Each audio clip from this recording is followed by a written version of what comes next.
Hi, everybody. Me and Stripes want to say thank you for coming to our live stream. And we appreciate everybody who comes every week to this live stream to learn the basics of tarot as well as to get their own mini readings. Um, to start off this video, like we do every week, we're going to go over the tarot. Hi, Lizzie. How are you? It's nice to see you. How you feeling? Last time we talked, you said you wasn't feeling that great. So how are you doing? All right, so we're going to go over this week number 5 as far as the tarot goes. That is totally awesome, Lizzie. I'm glad to see that. All right. So excuse Stripes right off the bat. I have to tell you that she is in heat and she is screaming up a storm, running around like a nut, jumping up on everything. So please excuse my cat Stripes. He's being a little nutcase today. So, all right. So to start off this video, we are going to learn a little bit about tarot number 5. All right. And what the fives mean in just the basics of tarot this week. All right. So we went over 1, 2, 3, and 4. Now we're on number 5. So fives are the struggles that we have, the struggles and the challenges that we have in each area of our life. Okay, we're going to start off with the pentacles and work through them.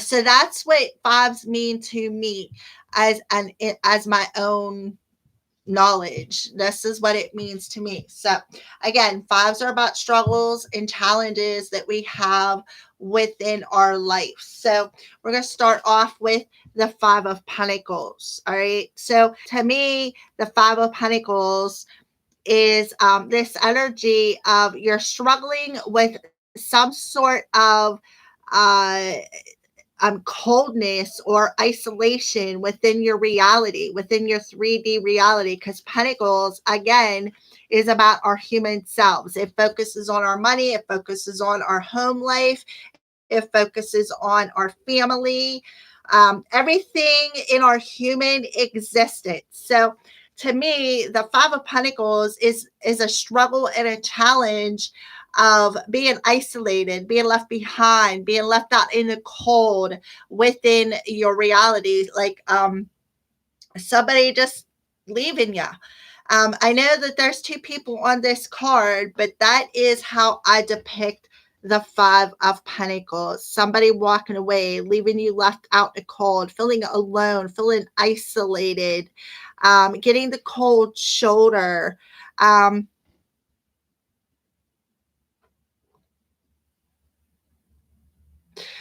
Well, when I get to the mini readings, Lizzie, I would be glad to ask that question.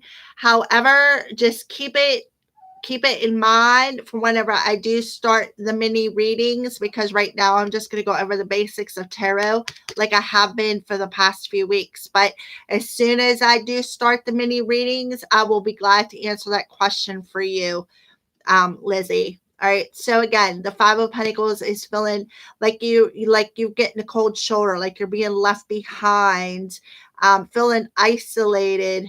Yeah. Yeah, you got to, because if a lot of people show up, it's going to be the stream of questions will probably be going fast. So, all right. So that is, again, our Pentacles is our 3D reality, our human existence here as a human. All right. So the next card I want to discuss is the 5 of Swords. Now, again, the swords, sorry about that. The swords is our mental body. It's what we think, it's our thoughts, it's how we communicate. So the 5 of Swords to me is the energy of like firing back with hurtful words, the way you communicate to somebody, the hurt that you can cause somebody, or perhaps you could be struggling with trying to resist firing back and saying them hurtful words. to somebody else within your reality. So it's like, somebody hurting you or you hurting somebody. And if you look, he is carrying two swords and he's got the third one here. So that's about heartbreak, pulling that knife out of your heart and wanting to stab somebody else with it. That's what the swords represent to me. The swords is how we communicate the thought pattern, the clarity that we're getting. And when you're in a struggle with this mentality level, which fives are about struggles, when you are struggling with the words that somebody is speaking to you or trying to get the words out after a period of being hurt, that is hard to do. It is hard not to put yourself in the center of drama, of the way people communicate to you or the things that are being said to you. It is hard, and it is a total struggle to not want to fire back with them hurtful words. All right. So that's what the Five of Swords represent to me. So now we're going to move on to the cups. Now, cups represent our emotional body. Okay. And this is the Five of Cups is about struggling with emotions, struggling with grief, struggling with the loss of something. It's like crying over spilled milk is another way to put the Five of Cups. Like you're not moving past the grief of the situation to see that you have other options behind you because you're too busy struggling with the grief of your emotional body of things that have already happened. All right. Oops, sorry about that. Trust me, the card's been flying like crazy today. Wait till you guys see your weeklies. Hi, Tony. How are you? All right, so now we have the Five of Wands. All right. So the Five of Wands is the action card. Wands is also our spirit. So we have, our 3D reality, our mental body, our emotional body, our literal body, and now this is our spiritual body. Okay.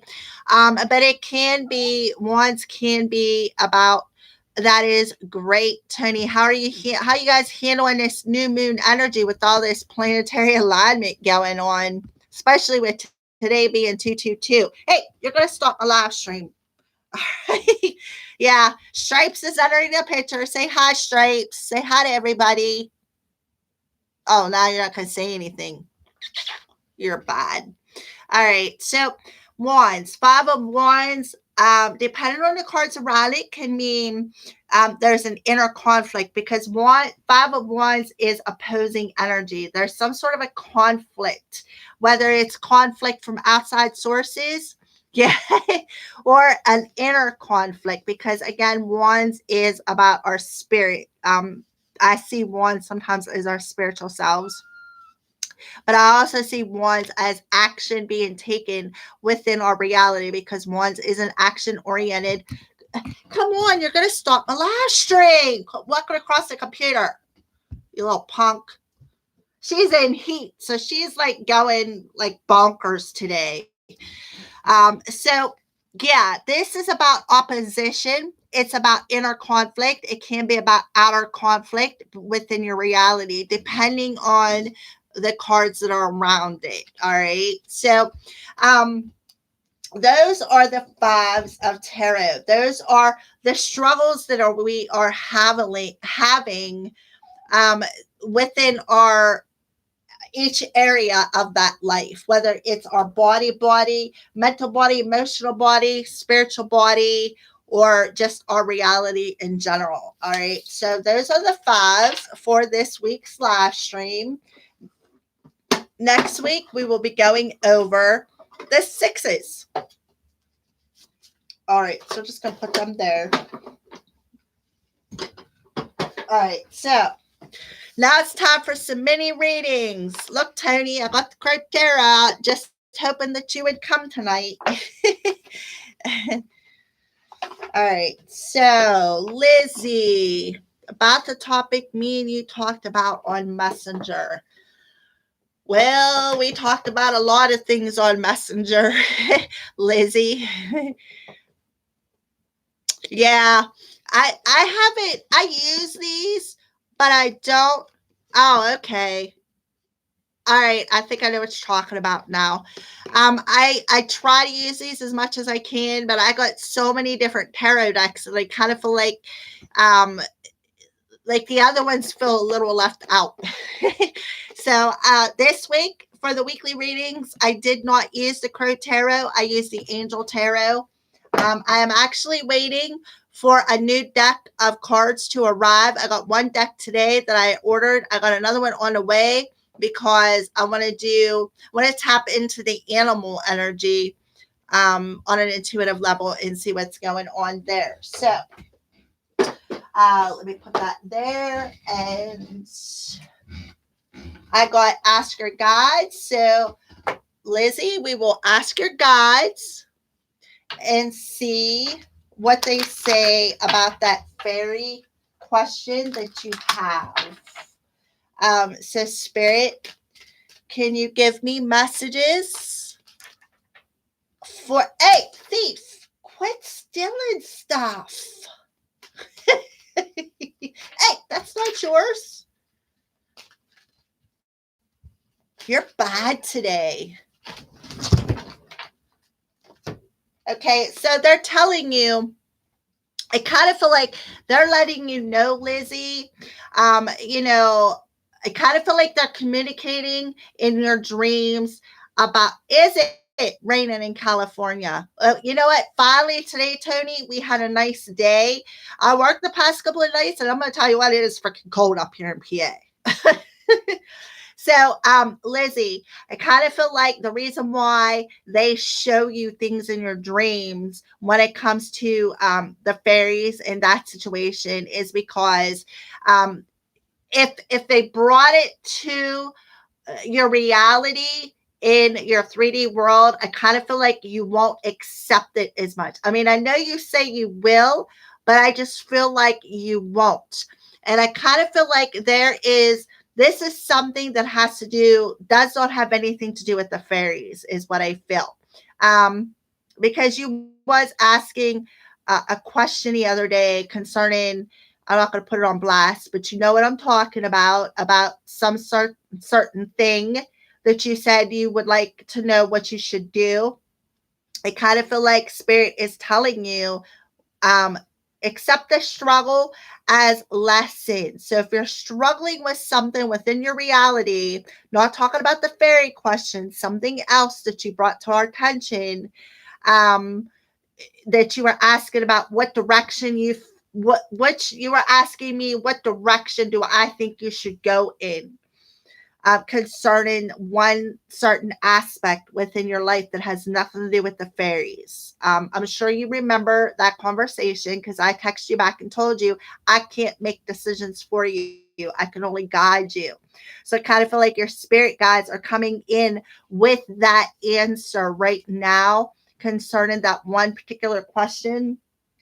And they're telling you to accept the struggles within that partnership as lessons. Because I kind of feel like there's some sort of a lesson regarding that question that you had asked about what direction you should go in. I do know that you did say you wanted, yeah, right. You know what I'm talking about. I do know that you wanted to know about the fairies, but I just feel like this isn't about the fairies. Okay. So I kind of feel like there's some sort of a lesson revolved around that one particular question. I don't want to put it on blast because that's between me and you, but yeah. So there is whatever you're struggling with within that certain question, there's a lesson involved with that. So once you accept that lesson with that certain, yeah, um, I kind of feel like it'll be easier to know what direction that you want to go in, if that makes sense to you. So let's get a little bit more clarification on that using the Crow Tarot. Accept struggles as lessons. for Lizzie. Yeah. Struggles, the truth of the situation. I kind of feel like the lesson is going to bring clarity and the truth on what direction you need to go in, Lizzie. Okay. I hope that kind of answered your question. As far as the fairies, what advice do you have about the fairy question?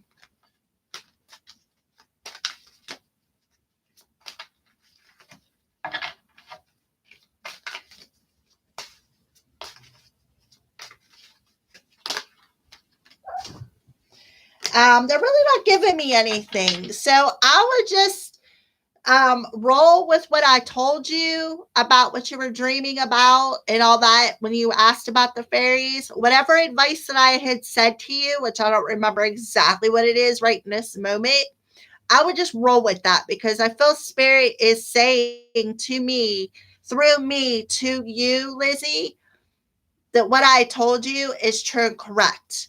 So if you're asking about the fairies, that's a big possibility as well because you may not be mature enough to handle whatever it is that they're trying to convey to you. That's why they bring it through your dreams. All right. Because I know, I'm not saying that you're not. I'm not saying that you're immature. I'm just saying you are young, and maturity comes with age and wisdom. Quit walking across my freaking computer, okay? My little spoiled one. Look, see, look. Everybody can see you in the whole wide world. Stripes. So yeah, my little kitty, give me a hard time tonight. All right. So I do too. Believe it or not, Tony, I do too. I have a mighty fairy collection. I got into the fairy situation. Let's see, probably with 2000, probably about 14 years ago. All right, Lizzie, I will see you later, and you have a nice evening.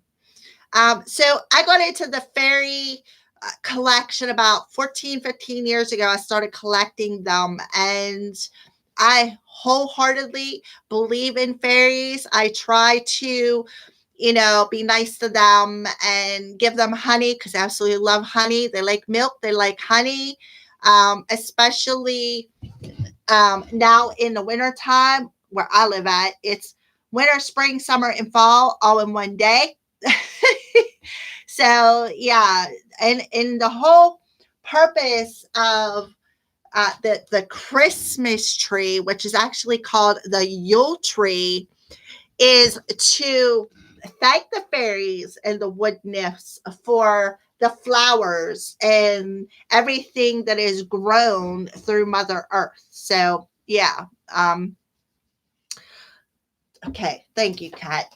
All right, Tony. So let's pull some cards for you. See what's up.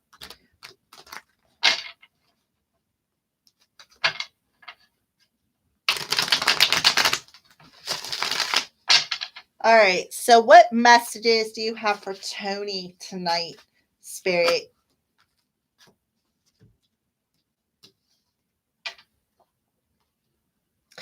I could see, Tony, that you are working really hard at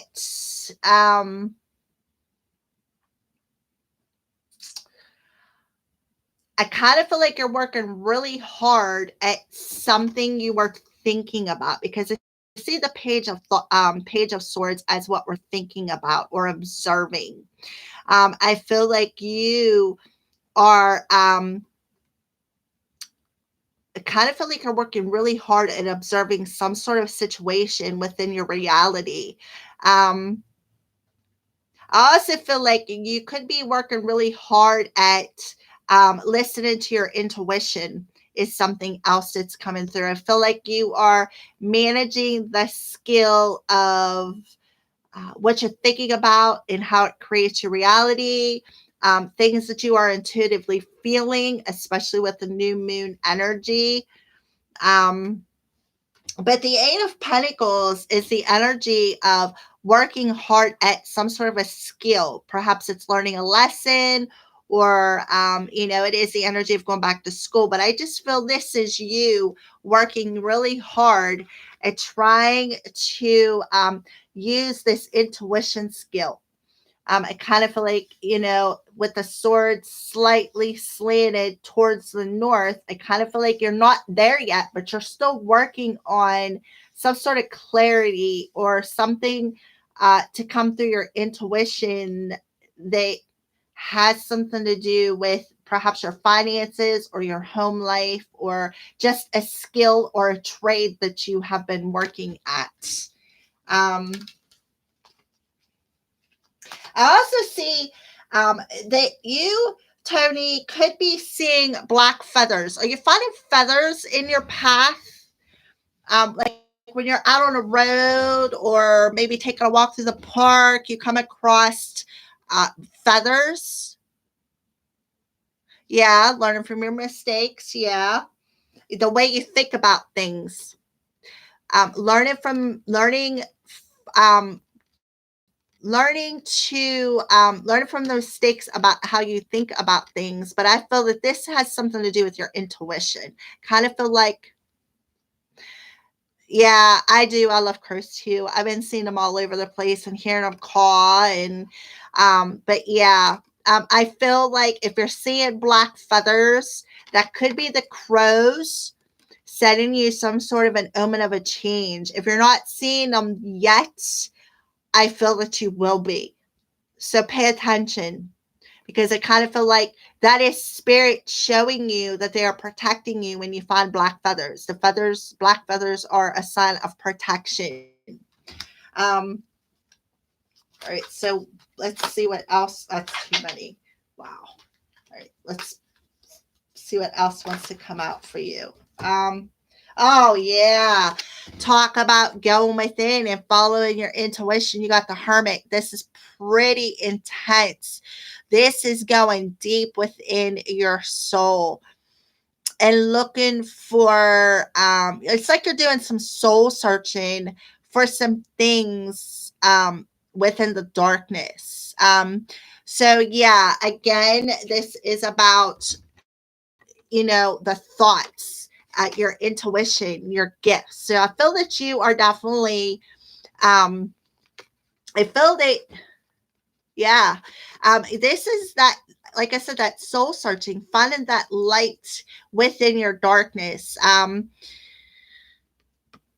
It's like you're going into hermit mode and you're actually getting some sort of clarity over, like you said, the mistakes that you have made in the past and your way of thinking about it. I kind of feel like you're going to get that clarity, because I kind of feel like Spirit's going to show you while you are in the essence of doing this soul searching, which this is a major arcana. So this is a major key point within your life. Kind of feel like they're going to show you these black feathers. You could even see crows in your like in your reality, that is showing you that you are protected while you go within. And then we have the Wheel of Fortune. So the Wheel of Fortune is this energy of, well, of course, it means luck. It means destiny. This is a destined time for you. It's also about delays are over. Things are going to start moving forward. So I kind of feel like what you're going to do is you're going to find that light in your darkness. Whatever you are searching for, you are going to find it, and you're going to get that clarity over your thoughts. And you're going to learn how your thoughts create your reality is what you're going to do. And this, I kind of feel like this Wheel of Fortune has something to do with traveling. So I do feel it may have something to do with your job. But delays are over. The wheel is moving again, and it's moving you forward into a new chapter within your life. So I do feel that it could be something new manifesting. Huh. 8, 9, and 10. So this is definitely Sorry, I feel like I got to sneeze. See, look, 8 of Pentacles, 9 and 10. So this is definitely you moving forward on your path, and you in observation of it with the Page of Swords. I feel you are observing these. I feel that that is exactly what you're doing. You are observing and learning from mistakes of the past by doing that soul searching. And because of that, the wheel is going to turn again in your favor. You're going to have a bit of good luck. Delays are over. Movement forward into the new chapter within your life is happening. So that is awesome energy. To have 2 major arcanas pop out in a row and line up like that for you, Tony. Yeah, you are growing, you are expanding, you are moving forward in your life, which is beautiful. This is a destined energy. This is all about destiny. This is about fate. So right now, I kind of feel like this new moon in Pisces and the way the planets have lined up, this is a fated energy for not just you, but everybody in the collective, and especially through the weeklies that I have been pulling through. So you are very welcome, Tony.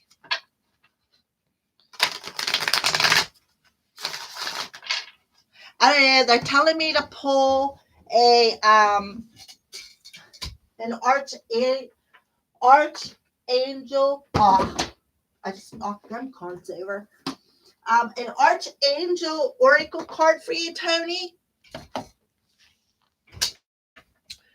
For some reason, I feel like the angels got something to say to you. And I got these new little cards too. I'm going to pull a crystal card. I kind of feel like they're telling me to tell you to go get a crystal. So, all right. So, archangels, what is the message that you got to tell Tony?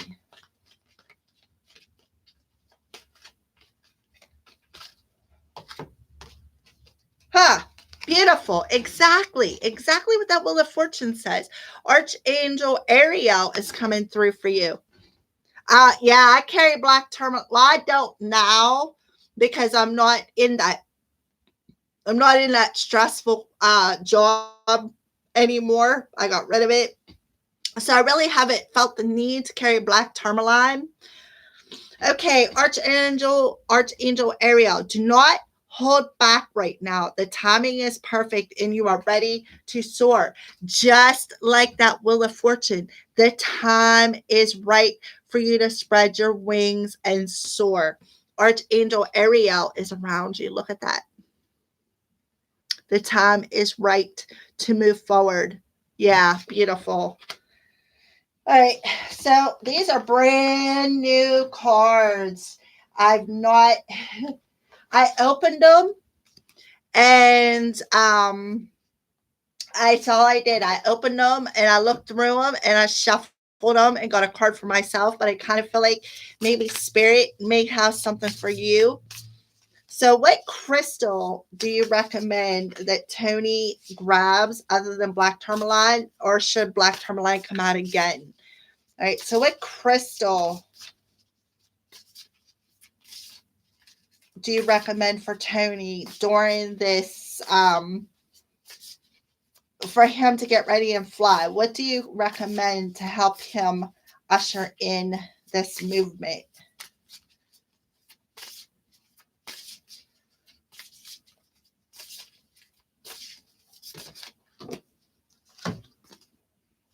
Well, we got watermelon tourmaline,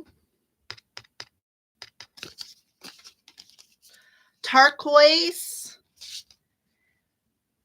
well, and Seraphos green quartz. I feel that this is for your heart chakra. I kind of feel like that's why this green color is coming through. That is for your heart chakra. So, and you know how I know that is because the colors will match up with your chakras. So I feel that this has something to do with your heart chakra, as well as the turquoise. I've been seeing this color a lot. That turquoise would be between your throat in your heart. There's a bunch of little chakras between all the main ones. So I kind of feel like this may have something to do with communication and communicating how you feel. Um, and then we have watermelon tourmaline. And if you look, it does look like a watermelon. And again, that is heart chakra energy. So if you feel the need to go pick up any of those, by all means do so, because I kind of feel like spirit is bringing this out for you for a reason. Another thing I'm seeing, 50, 57, and 58. So they're like all lining up for you is what I see. Okay. So beautiful. You're the first person yeah, you're the first person that I've used these cards on. Like I said, I just got them today. Probably, I don't even know what time it was, 3, 4 o'clock. I looked outside and the box was there. So I'm waiting on another deck, which should have been here. You're welcome. It should have been here already. I have to call the place and see what's going on with it.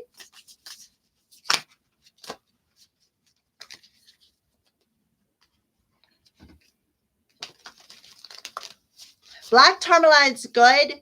It does protect you from negative energies, but at the same time,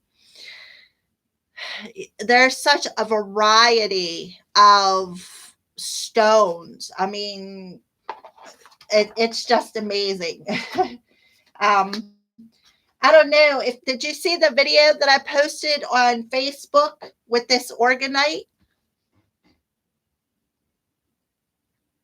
This is made by Wing and Bell, and on the back of it, it's all copper because copper is a good conduit of energy.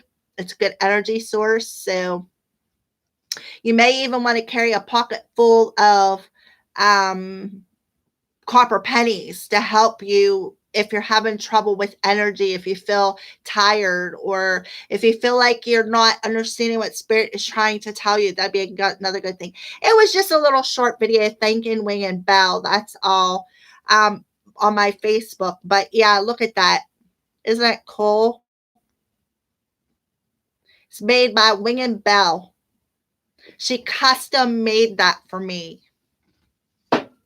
So I guess the point I'm trying to get at, if you want something other than them crystals and you want to put it all together, I would get a hold of them. They're very nice ladies, and they are willing to custom make anything for you. If you want to get a piece made with all of them crystals that just came through and that black tourmaline, they'll do it. They will custom make anything you want. So I just figured I would bring that to your attention. For some reason, Spirit was like, show him the crow. So, yeah. Let's see. Is there anything else you would like to address with him?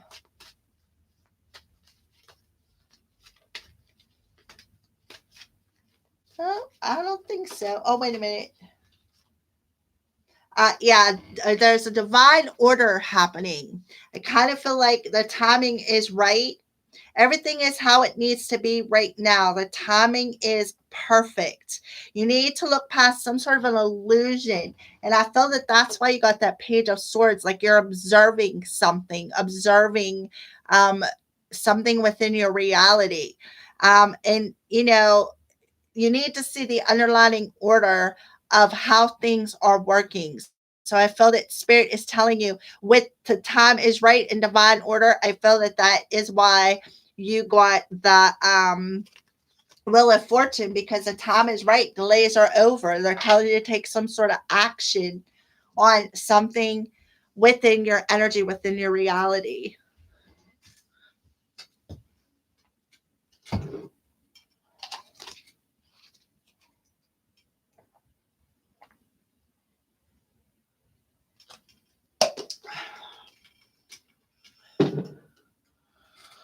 All right. You're welcome, Tony. Is anybody else who was watching the video would like some cards pulled?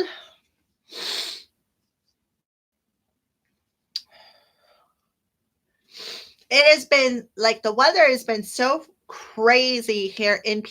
I swear we're the only state who gets spring, summer, fall, and winter all in one day. I mean, when I worked the other night, it was like 17 degrees outside, and now it's 50. Really? Make up your mind. We are supposed to have an early spring, so I'm hoping, especially when I work overnight outside. So I'm so hoping to have, yeah, right. It is. It's like welcome to PA, where you got um spring, summer, fall, winter all in one day.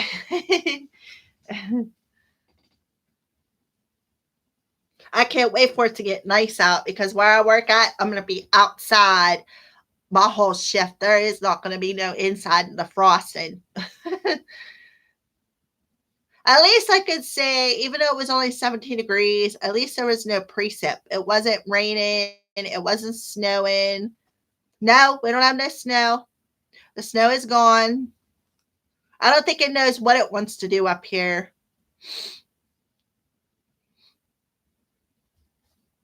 That's being in the north in PA. I can't stand this state. I so want to move. Yeah, no snow, not nothing major. We did have a couple of weeks ago, I think it was, around the beginning of February, we had like 4 or 5 inches that came in the morning. And then it lasted like for about 24 hours and then it went away. But that's all the snow we got so far this winter. Really have been lucky, but at the same time, we need the winter to kill off all the diseases, all the colds, the viruses. We can't freeze them and defrost them all in the same day and expect people not to be getting sick. It don't work that way.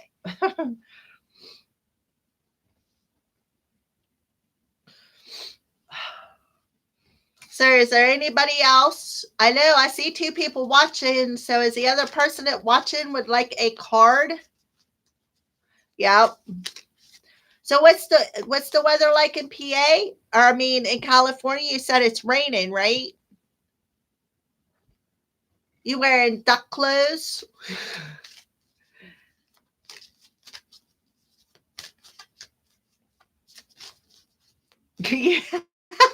Yeah.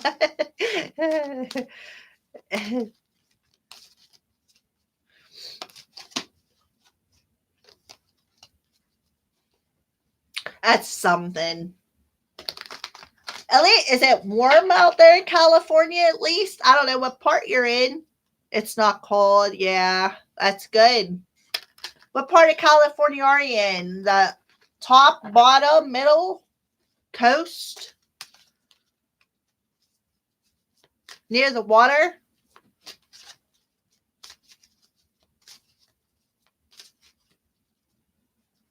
I live in the south. All right. Well, at least, like you said, it's not cold. I mean, it's too bad near the desert. Ooh, yeah. I bet you get a lot of critters.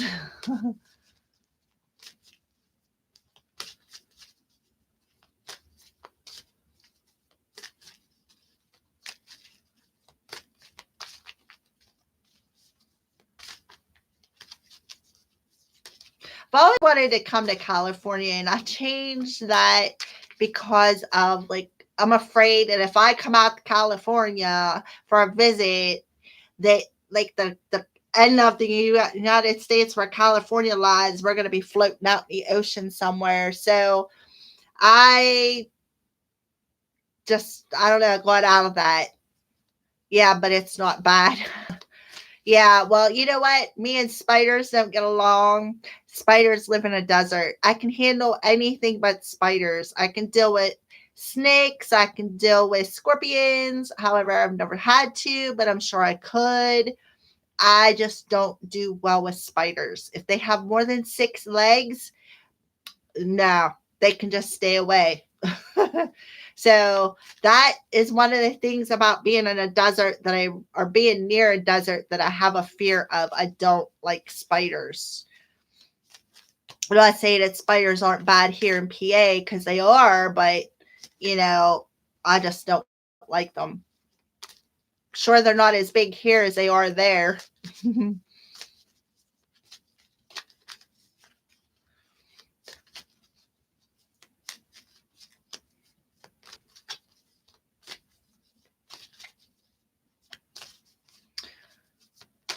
Okay, so I see another viewer on there. Spiders and scorpions. Yeah, I don't do spiders very well. Not at all. Mm-mm. Especially when the sneaky little buggers disappear on you. You'll see them, and then 1 minute they're there, and the next minute you're gone. You're like, where did you go? And the worst thing about losing a spider is when you lose it in your bedroom. You're like, okay, where are you going to pop up at?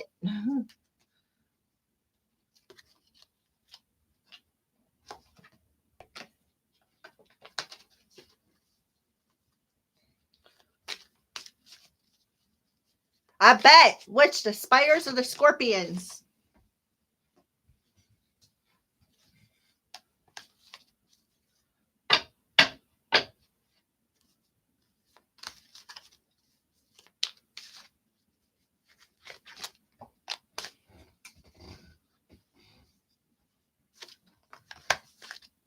Yeah. See, that's what I mean. I don't do spiders very well. Mm-mm. Nope. Not at all. The best spider is a dead spider when it's in the house. And I we get it where I live at. We get a lot of I call them, they're like daddy long legs, but they got the clear body, and you don't see them until like you'll see them moving out of your peripheral vision. You'll see this little spot moving, and that drives me insane, especially when I'm in a tub and they come down in front of me. It's like, if you would have just stayed where you were, you wouldn't be dead. Smash. So yeah, that's why I don't like spiders, little buggers. Yeah. They have that habit of coming down in front of me. I mean, they're clear ones. They're house spiders. Yes, they bite, but what it feels like is just like a sting, and then it's like sticking your hand in a dark place and coming out with a bunch of little pricklies that itch and then they bump up. Those are them house spiders, them clear-bodied spiders, and what they do is they shoot hairs at you. That's why I don't like them. They do bite. And then I stepped on one time, and you could feel like I could feel the sting. Like it feels like you're getting stung by a bee. Um, and then we have, they are little fuzzy. They're aggressive little buggers too. They're black and they got white dots all over their butt. We get a lot of them here too, and especially on the inside in the springtime, they jump at you. They're aggressive as hell, man. Well, these little things like to jump at you and attack you.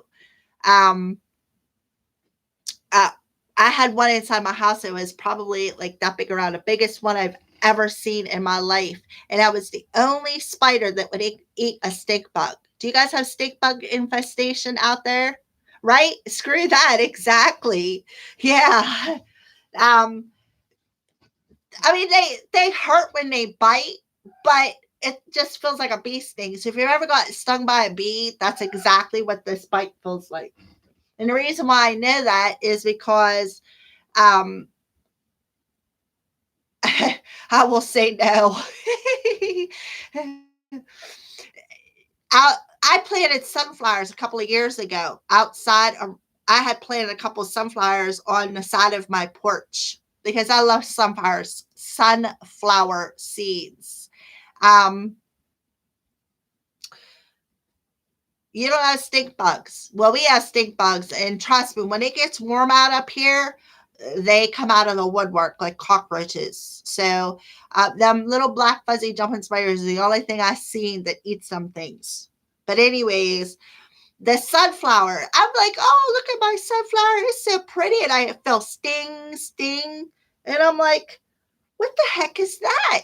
Oh, I didn't think anything of it. I just itched. I'm like, oh, maybe the sunflower like stuck me with a prickly or something. Pulled the sunflower, moved the leaf again, and felt that sting. And I'm like, what was that? So I'm like, oh, I know I should be a blonde, even though I do got dark hair because I went back a third time. And this time, when I went back to my sunflower, I seen him. He was standing there ready to pounce on me again. So that's how I know that they feel like a sting as well, just like the house spiders that we got, the daddy longer leg things. They bite the same way. It feels like a bee sting. Oh, that's why I don't like them. I left that spider live that was living in my sunflower. I figured outside your domain, I was in your area. That's my fault. But if he'd have been on the inside, he'd have been squashed because I don't do them. All right. So who else wants a card reading? I see somebody else is watching.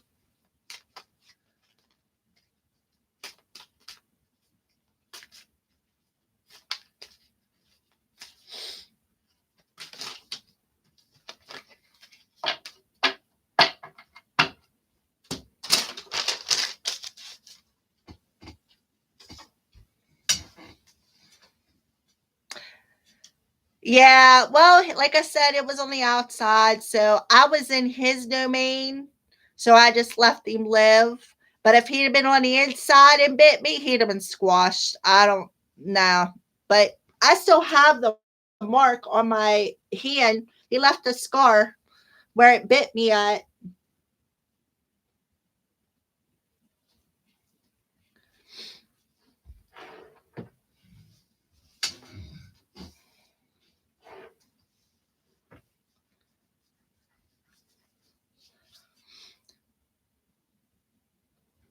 So, who else is viewing, and would you like a card pulled?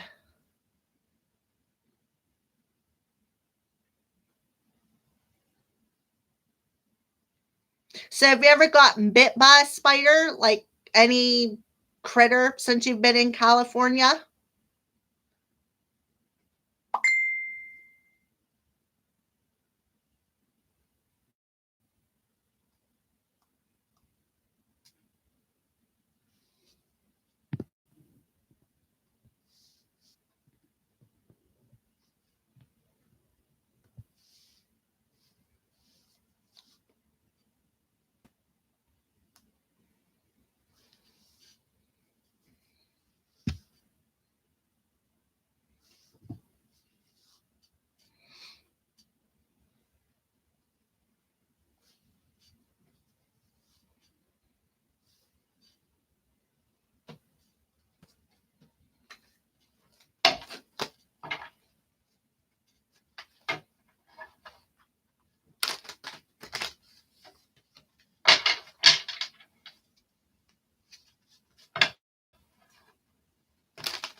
No, not unless she calls him in after I leave to go to work at night. No, she doesn't have a mate. I really don't. I really don't want her to have one either because cats are really hard to get rid of.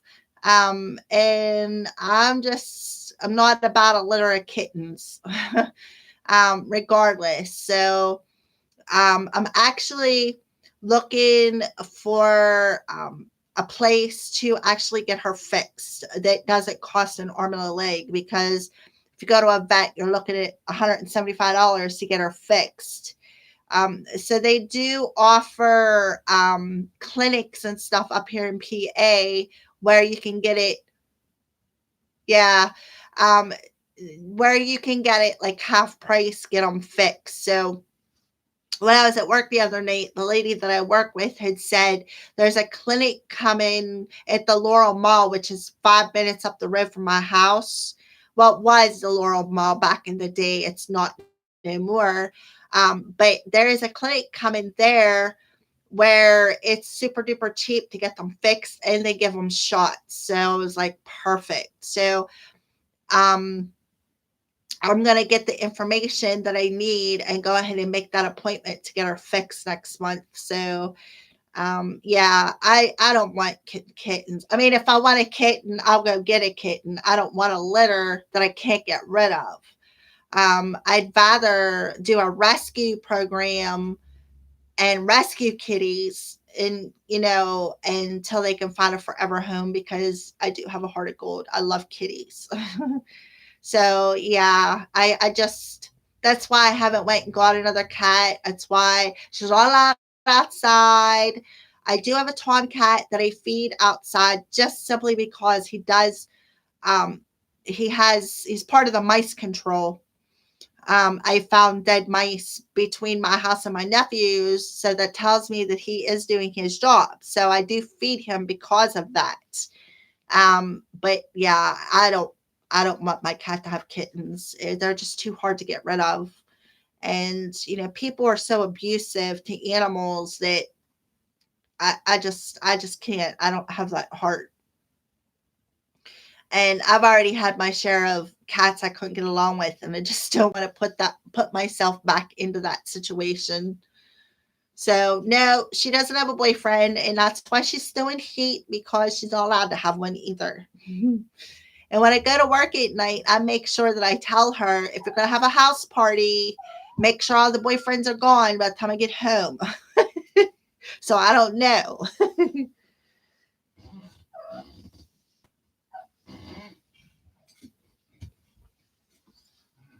So yeah. Are you going to say anything, Stripes? Would you like to say something to the world? Hmm? Want to say something to the world? Let's say hi to everybody. Get her a fake boyfriend. Yeah. I could. She doesn't need a boyfriend. She got me. She got me, and that's all she needs. Right, Stripes? Right? Don't be trying to show that off on camera. Nobody on there wants to see it. Right?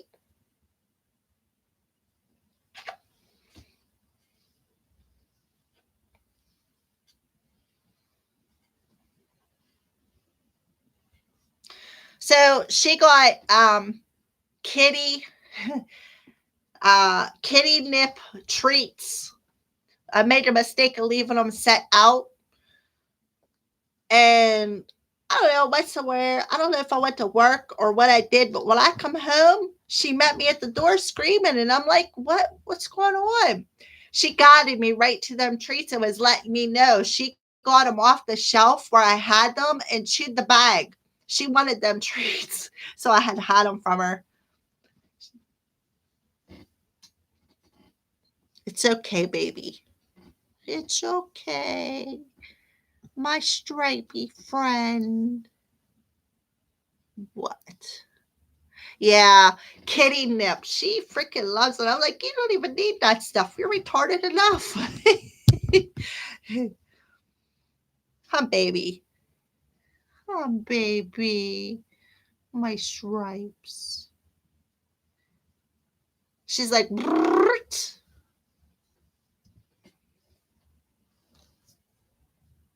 I think she throws house parties at night when I go to work. I do.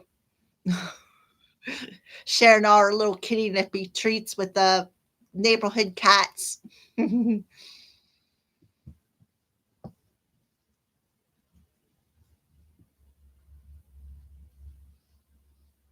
Huh, baby. Yeah. What?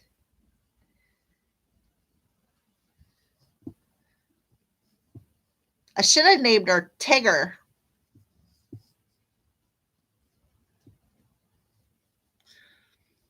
Huh, baby.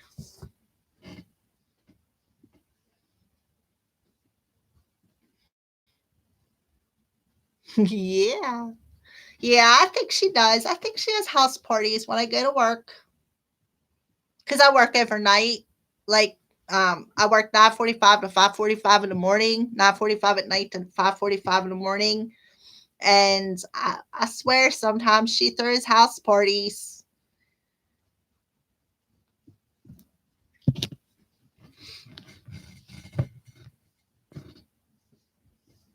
Crazy cat. Crazy critter.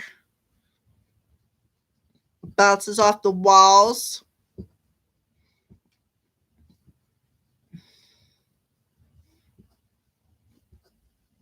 You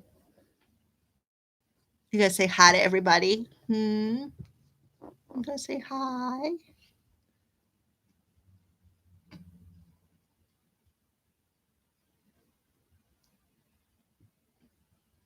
Got bookies.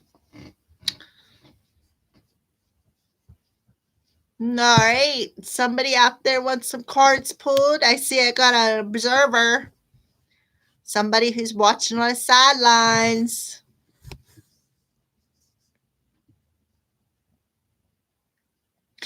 Hey, Stripes. Tony said not to turn the radio up. Cops might be called. Be after hours there. Not to put the music too loud when you're not there. Yeah, don't be jamming out without me.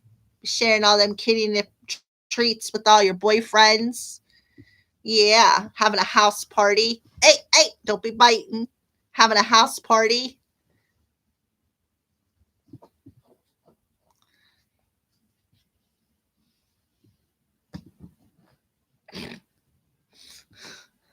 She's too busy rubbing all over everything to even care. Little punk.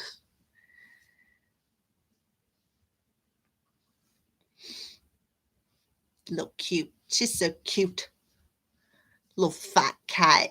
Spoiled. She got kitty treats, she got moist food, she got dry food, kitty litter, and then even a little laser pointer that's shaped like a mouse, which she absolutely loves. Yeah.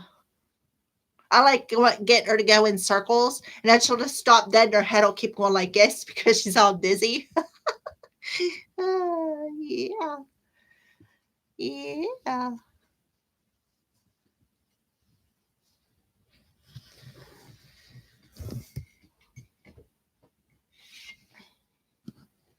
What's going on?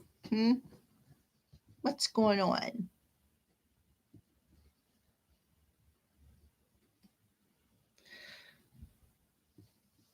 All right, the other observer. Oh, there's another person now. Somebody like some cards pulled? Hi, Marwa. Yes, you may have some cards pulled. What would you like to know, hun?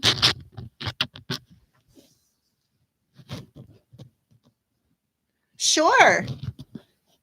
So what would you like to know? What general love? It's up to you. What do you want to know about? You want to know what's going on with the moon in your moon's energy around you? I can do that as well. Seeing how we're in a new moon in Pisces. What would you like to know about? What is he feeling towards you? All right. That I can handle. Let's see.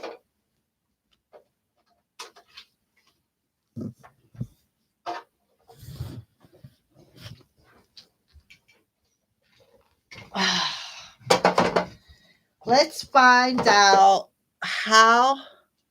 Marwa, how her person is feeling.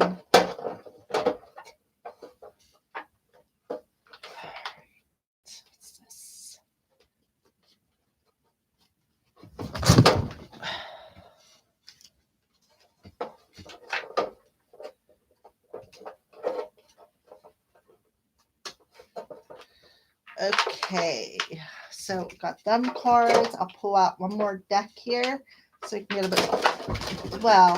little bit of clarification with the cards all over the floor. I'm telling you, I have a lot of energy in my hands today. I've been throwing cards since I started readings because I've been working on the weeklies, Tony. Wait till you see them.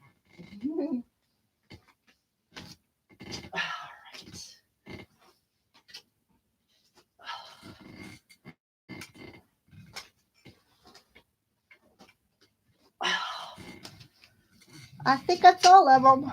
All right, so can we find out? All right, so how is Marwa's person feeling towards them? How is their person feeling towards them? Marwa. Oh, at least I had them all the right way. Making sure I don't have any more on the floor.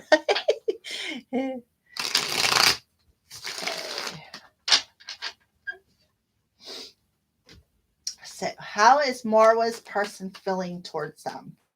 How is Marwa's person feeling towards them? Spirit.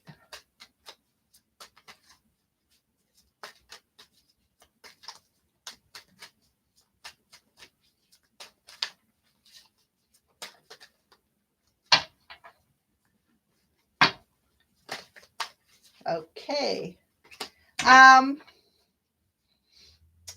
Okay, let's see what else.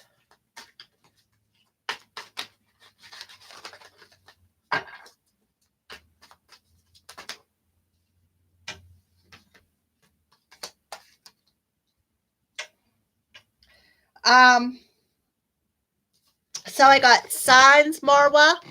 I got devotion, barrier, and numbing. Okay. I kind of feel like they're seeing some sort of signs and synchronicities when it comes to you. All right. And how devoted that you can be to them, or how devoted they are to this barrier that they are numbing their energy with. I do feel a strong energy of some sort of a door that's closed between you two. If you look, there's only one set of hands holding this candle. So I kind of feel like they are seeing some sort of signs of you, like offering some sort of a flame towards them, like a flame of love, a flame of devotion, perhaps.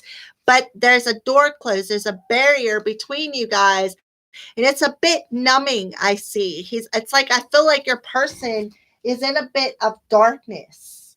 I feel like there's some sort of a barrier that is numbing you guys' relationship. Let's see what else we can pull through for you.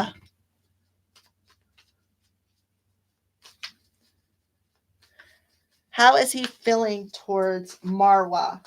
Can you give me a little bit more information? How is he feeling towards Marwa? Well, we have but I do see, and I don't know how these two cards got in there. Oh, wait a minute. I do feel that he is being guided through this barrier, this dark energy that he keeps numbing himself with when it comes to some sort of a commitment, either with you or with somebody else.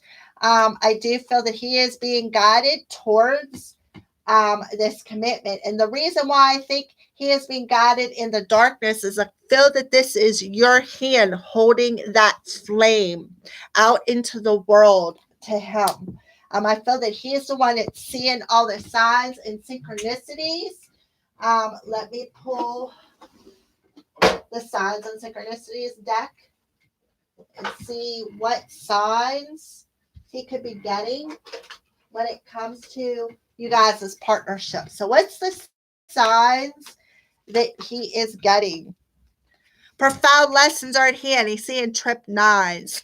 So I did ask about the signs that he was seeing. I kind of feel like he's seeing trip nines, and he's seeing the signs of a very, very important lessons when it comes to some sort of dark energy or a barrier that he has when it comes to this commitment with you, Marwa. That's what I feel. Let's see if anything else wants to come out. I kind of feel like the ladybug come out. So I kind of feel like there's a bit of luck on his side as well as yours. I kind of feel like the energy is ripe for this luck. See what else wants to come out. When it comes to love and desire, I feel that Cupid is around him. I feel that his angels are around him. And I feel that that is who is guiding him through the light towards this commitment is Cupid and the angels. Yeah.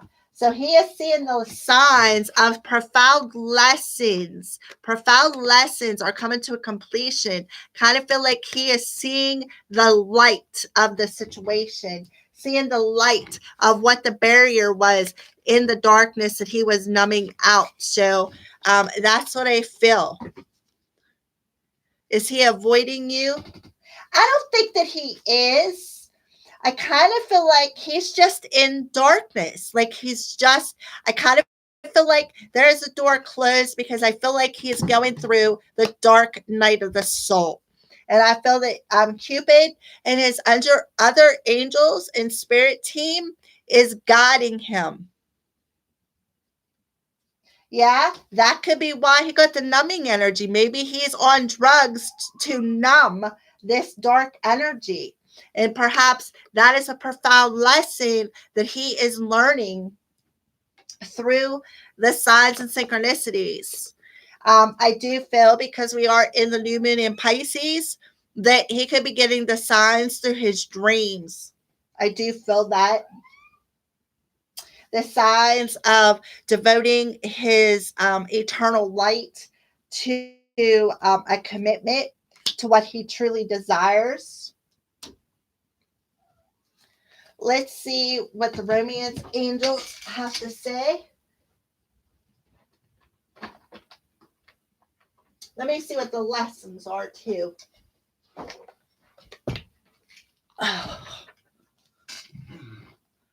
Oh, thank you. Thank you, Marwa. All right, so let's go ahead and pull a romance angel card. Would he come to me? I kind of feel like, yeah, he is being guided through the darkness towards a commitment with you. So I have to say, yeah. I can't give you a time frame when this is going to happen. But I do see that, like I said, he's going through the darkness. He's going through some very profound lessons on a soul level with that flame there. Because I see the flame as the soul's light.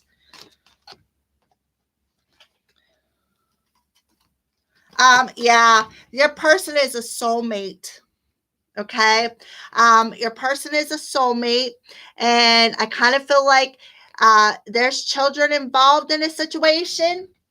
I don't know if he has children or if like if there's children involved in the future, perhaps. But I do see the children sometimes as that inner child that needs to be healed. But in your case, I kind of feel like I kind of feel like you guys have known each other. Have you guys known each other since you were children, like kids growing up?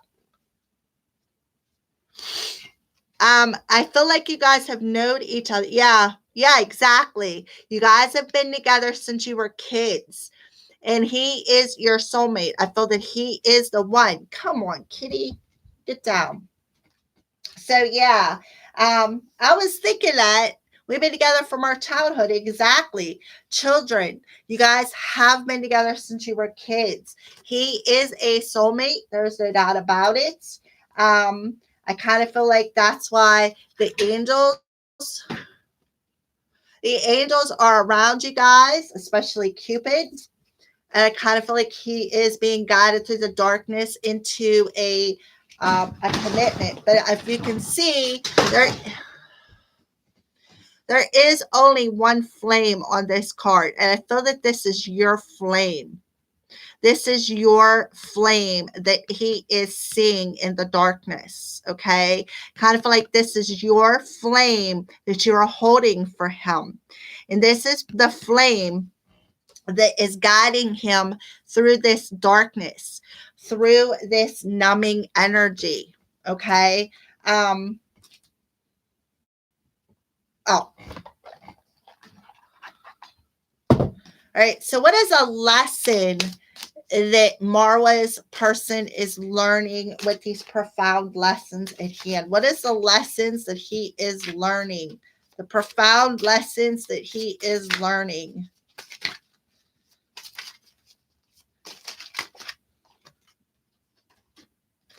He is learning the profound lesson of denial.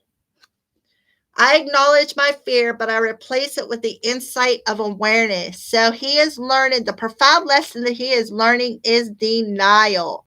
Um, I do see a commitment. Whether or not you guys get married, I'm not sure. But I do see commitment. So what is he numbing? He is numbing, like he's in denial about the fact of you guys being soulmates. That's what I feel. And he is replacing this fear that he is numbing with awareness. Awareness, that guidance, that awareness. And that's because you have this flame lit for him, showing him the awareness and what he is denying. That's what I feel. Are you guys going to get married? Let's see. So, is Marwa and her person going to marry, Spirit? Are they going to get married?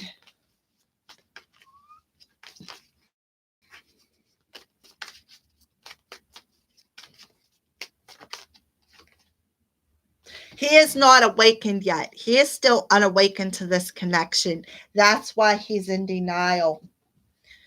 That's why he's in denial, because he's still unawakened to the type of connection that you guys got. So let's see if you guys are going to get married. I just feel like it could happen, but it's not going to happen anytime in the near future. Maybe sometime in the future. Um, Yeah, well, what he should be and what he is two different things. Yeah, we got the lessons card again. So he is unawakened to his lessons. He's seeing the signs, but he's refusing them. He's numbing them instead of awakening to them. He's numbing himself too much. So he is unawakened to the lessons.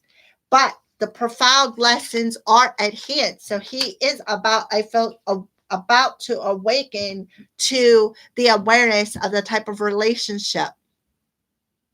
No, he's not awakened. He is definitely not awakened yet. That's all over the cards. All over it.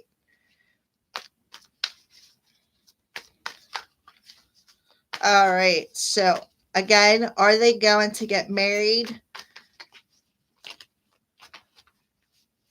That I hear spirit saying not yet. So I feel that it'll be in the distant future. He still has to refocus. He still has to go through that storm. He's heading into the darkness. He is in the dark night of the soul, I feel. And I kind of feel like, come on. Stripes is coming, get ready to cross the computer.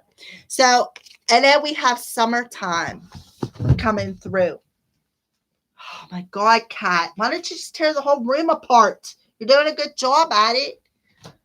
She tore down the curtain behind the camera. Now she knocks stuff off the table.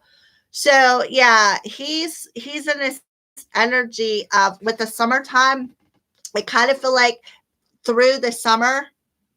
Yeah, cool. Yeah, I love my cat too, but right now she's getting a little bit annoying.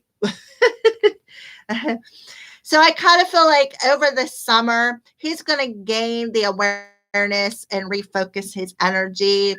Um, so I just feel right in the current moment, he's in the energy of learning profound lessons and following that light that you are shining into the darkness for him.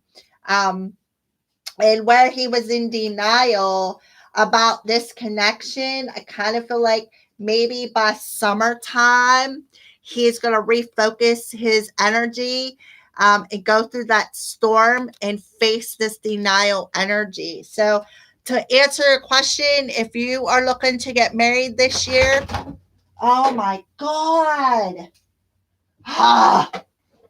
Excuse me while I go pick up my cards that the cat needs to knock everything over. Oh my God.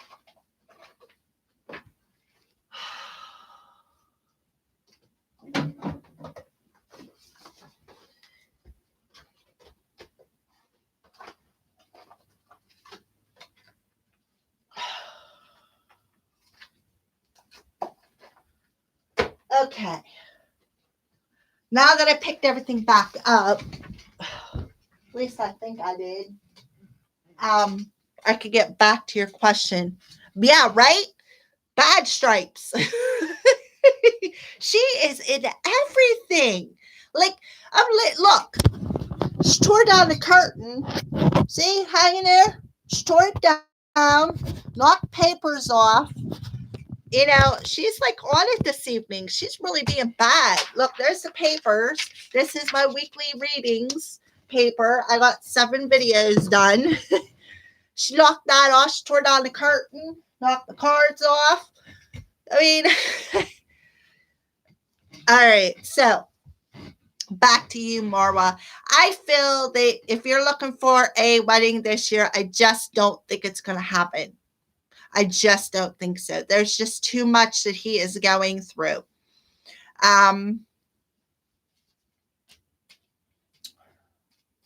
But I do see his spirit team is working with him. Okay. I do see that. So that is a good thing. He is actually moving forward, even though he is in a bit of the dark night of the soul. I would say yeah with this card. I'd say yeah, he can feel it. All right, so is he feeling Marwa's energy? Well, we got cycles. Let's see.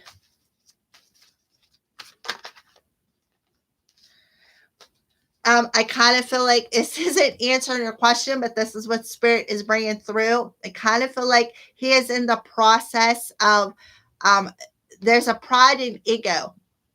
I kind of feel like has to do with this lesson of denial. There's pride and ego that's keeping him in denial. I kind of feel like until he cycles this energy out, and I kind of feel like it'll happen around a full moon time. Maybe not next 2 weeks, but sometime I feel maybe perhaps around summertime and one of the full moons. And if I am correct, I do believe either in June or July, we are having, yeah, there's the ego and the pride. Yeah, the ego needs to leave. The ego needs to cycle out.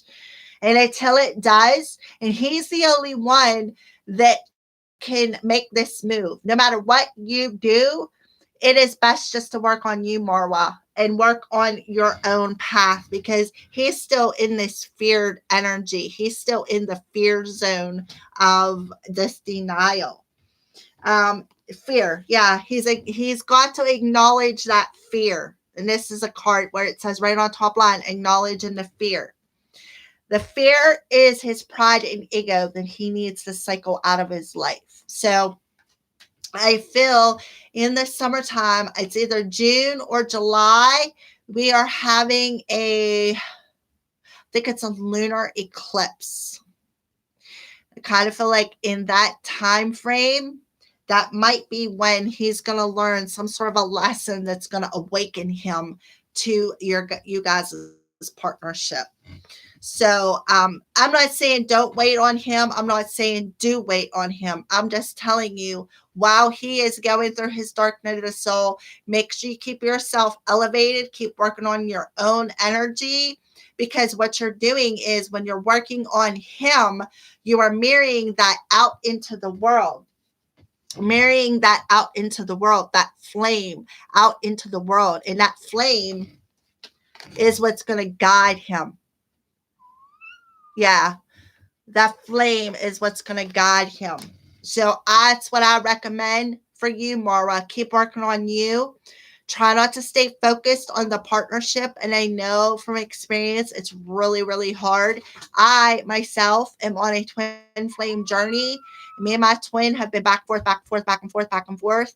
And it's frustrating. It's very frustrating when you love someone and you got that energetic tie to him to not to care too much, to give too much, to wait, to focus on just that. And I'm just telling you from my own experience to focus more on you. Focusing on you and making changes within your life, Marwa, will bring about changes to your person. But working on yourself first and foremost, making the changes within your life will, and taking care of you and focusing on you.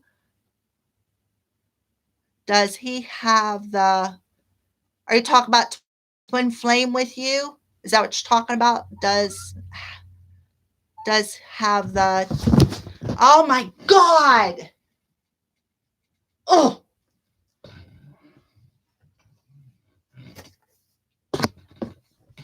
okay. Twin flame. I would say twin flame never come out. Um,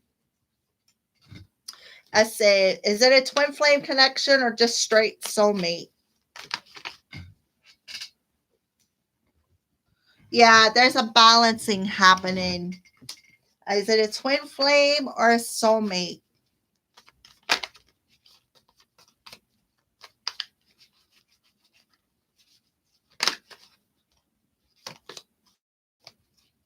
I'd say he's a soulmate. I just dropped a whole bunch of freaking cards again.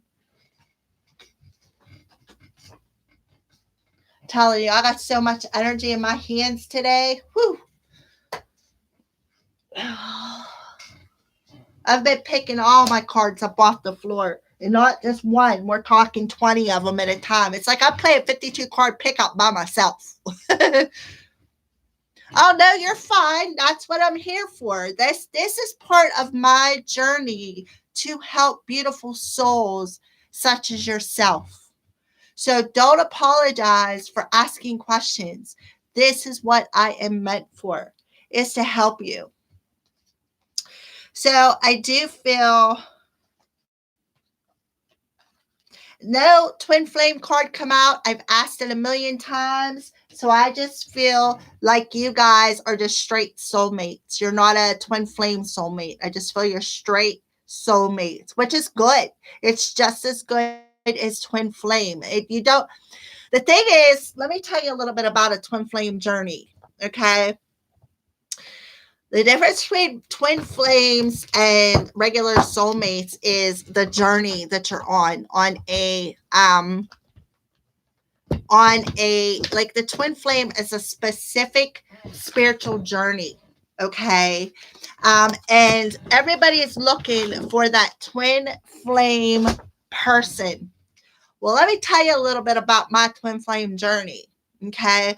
First of all, it's probably the hardest relationship I've ever had in my whole entire life. So trust me, yeah, twin flame journeys are nice when you find that person whom is the other part of your soul, because that's exactly what a twin flame is the other part of your soul. It's your polar opposite. But they are so challenging because all they do is trigger. All they do is trigger pain. They trigger that darkness within you so that you can heal it and release it. So, to be honest with you, especially with you two being as young as you are, you're better off just walking that soulmate path and putting that label on it, because twin flames are very challenging. They are very hard. They are hard to deal with. They are hard to go through. So a soulmate is kind of like the same as a twin flame, but they're not part of your soul. They are part of your soul family, which means, I don't know how you feel about religion, but this is how I explain soul families. All right. The Adams and the Eves were each a soul family that was created and put on this earth. That's like soul family A and soul family E. Okay, I'll just say it like that. So, okay, and if you look, I got 1, 2, 3, 4, 5 fingers. That's each a soul person. I'm saying there's more than 5. I'm just showing you this is one soul, two soul, three soul, four soul, five souls within your soul family. These are all your soulmates. They could be siblings, they could be parents, they could be cousins, they could be friends. My very best friend, I'm not gonna call him by name, I'm not gonna put him on blast. You may not be on a twin flame journey though, Tony. And I'm 50 and I found mine 5 years ago. I was 45 whenever I bumped into my twin flame. And when I bumped into him, when I first seen who he was, I was like, I don't really like him. He's arrogant. He's self-centered. And it brought me back to that one time when he actually spoke to me. Okay. But now I switched that. I still see him as arrogant, but I see him from a different perspective because I see him as my twin flame. Yeah, I know I look younger than what I am, but I am 50. I just turned 50 last year. So that's everybody's so quick to want to find a twin flame. But what you're failing to understand is with that twin flame journey, comes challenges, comes triggers, comes issues that are being brought to the surface. It comes, there's a lot of healing involved in that twin flame journey. And why is there healing? Because things have to destruct first for that healing to be brought about. Okay. So on a lighter note, maybe you need to be a little bit thankful, especially being so young, that this isn't a twin flame. Maybe that's why spirit isn't bringing it to your attention yet. You might not be meant to find that out. I, however, didn't even know what a twin flame was until I bumped into my twin flame. And then I was like, well, okay, I had an ex-boyfriend that I felt that same connection with. It was intense. I knew there was something special. That person, that ex-boyfriend was a soulmate meant to trigger my awakening. My twin flame come in and he was meant to trigger all the darkness within my soul so that I could heal it because I got a special calling in this lifetime. Okay. So that's a little bit of difference between a soulmate and a twin flame. A twin flame is like your polar opposite. A soulmate is part of your soul family, your soul tribe. Sure, you can. You can have whatever spirit brings to you is for a reason. You can have whatever you want. You can't say, I can't have another relationship. That is holding yourself in the darkness. And what's going to happen is this destruction. Because maybe at this point in time, that particular person might not be the person that spirit has for you in this particular time. So you can't say I can't have another relationship. You're entirely too young to be saying that. Okay. So remember I said about the fears that your person is facing. I kind of feel like there has to be some healing that happens, and his fear has to destruct so that he can raise his vibration to meet this flame that you got for him.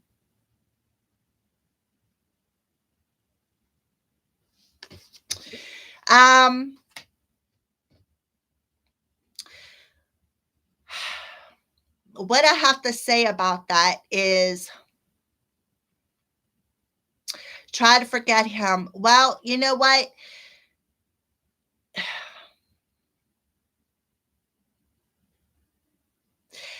As young as you are, I just feel that there could be, I'm not saying there is somebody else out there. I'm just saying that there could be somebody else out there.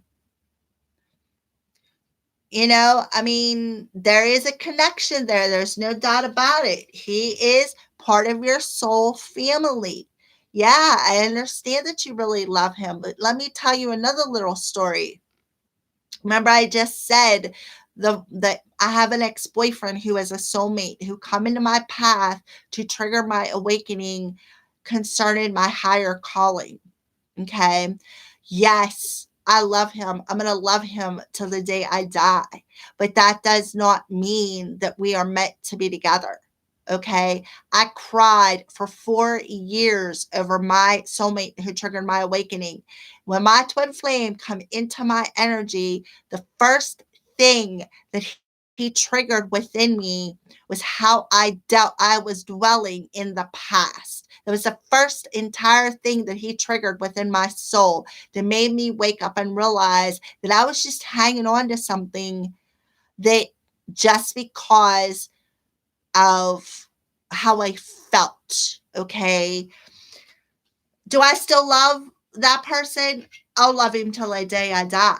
I will love him until the day I die. There is nothing that's going to change that. But the difference is I am not in love with him.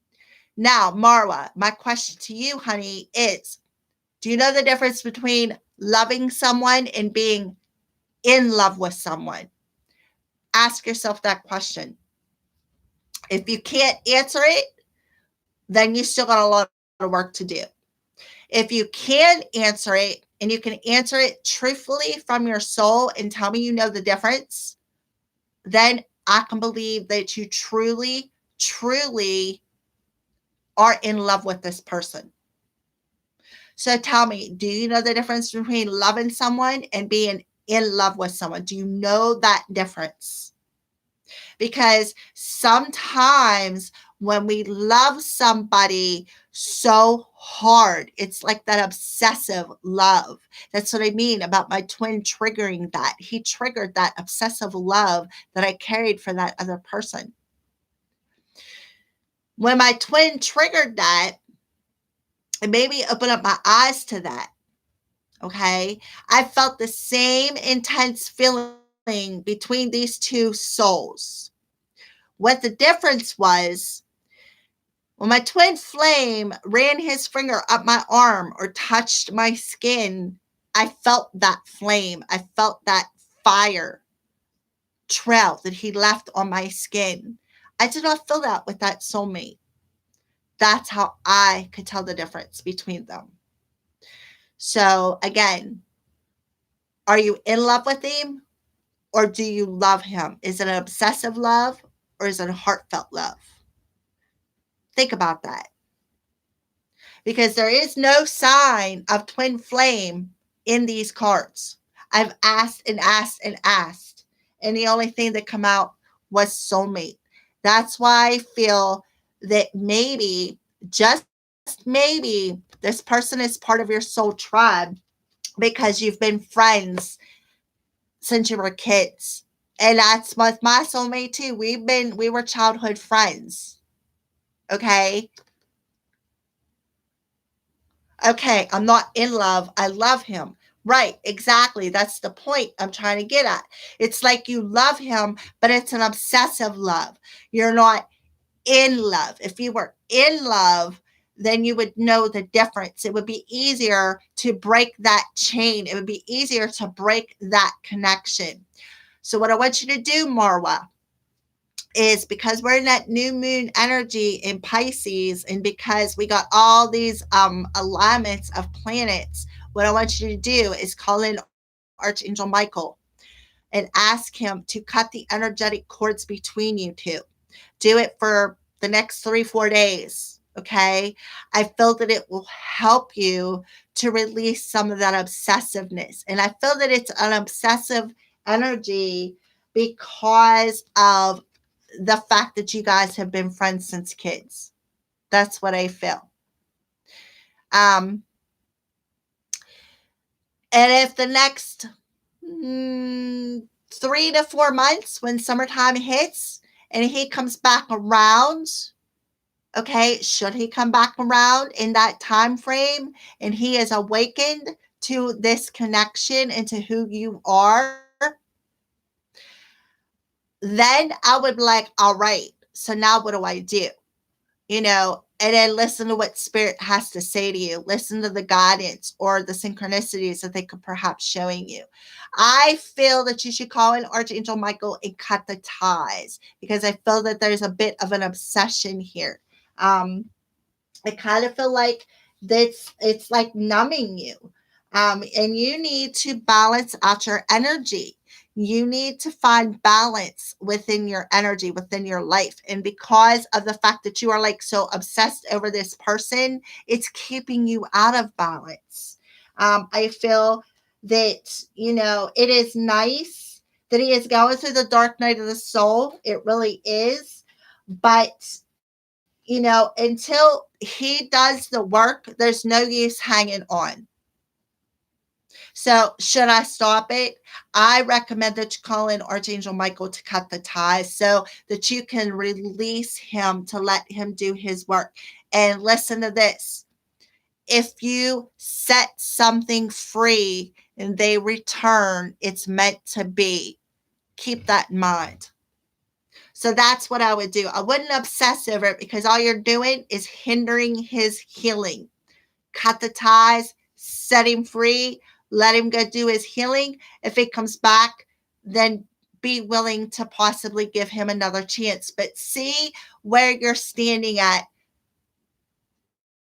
in that time frame, because there could be somebody else in the mix. You don't know. You don't know. Nobody knows what the future holds. We as humans have this power of free will to make decisions upon our free will. The decisions that we make either have lessons involved or blessings involved, depending on that choice. So I recommend that you cut the tie and set him free so he can do his healing. That's what I feel. It is nice that you are devoting yourself to showing him the way home, but I kind of feel like it's an obsessive energy. It's like you are so obsessed with it. And I understand. Trust me, I totally understand. I know what you're going through. But you still need to break that tie and set him free. And if he comes back, then if you're not with somebody else, give him a chance. That's what I recommend.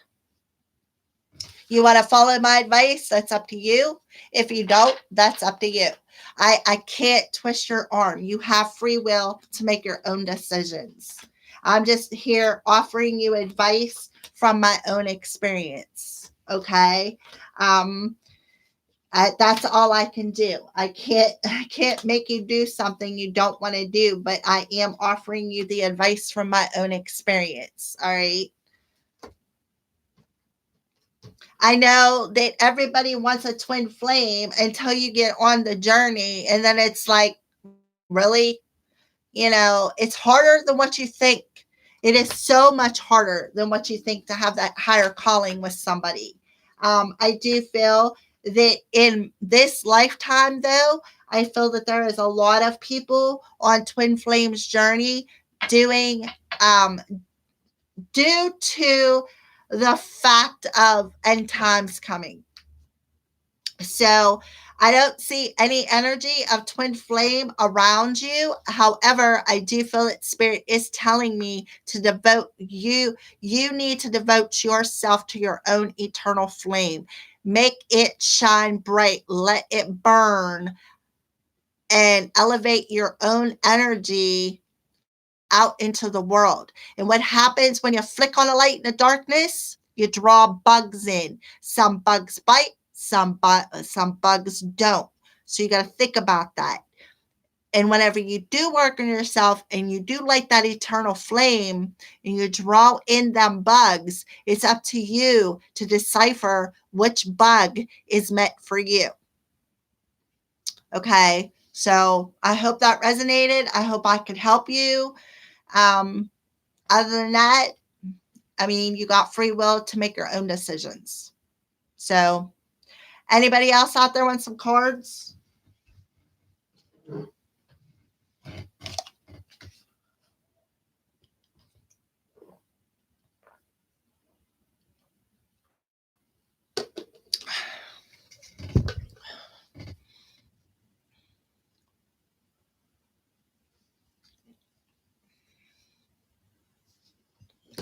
before you decide to knock that off.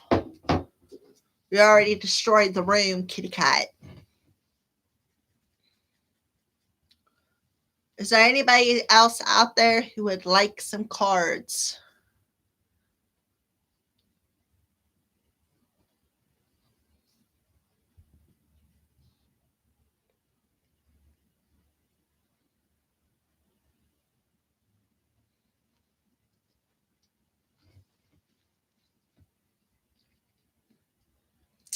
I see some people watching. Anybody out there want some cards pulled? Got questions about where you're going, about love, or just some advice in general from spirit? I got all kinds of cards. I can ask all kinds of questions. All kinds of cards that can answer any question that you have, at least the best of my ability.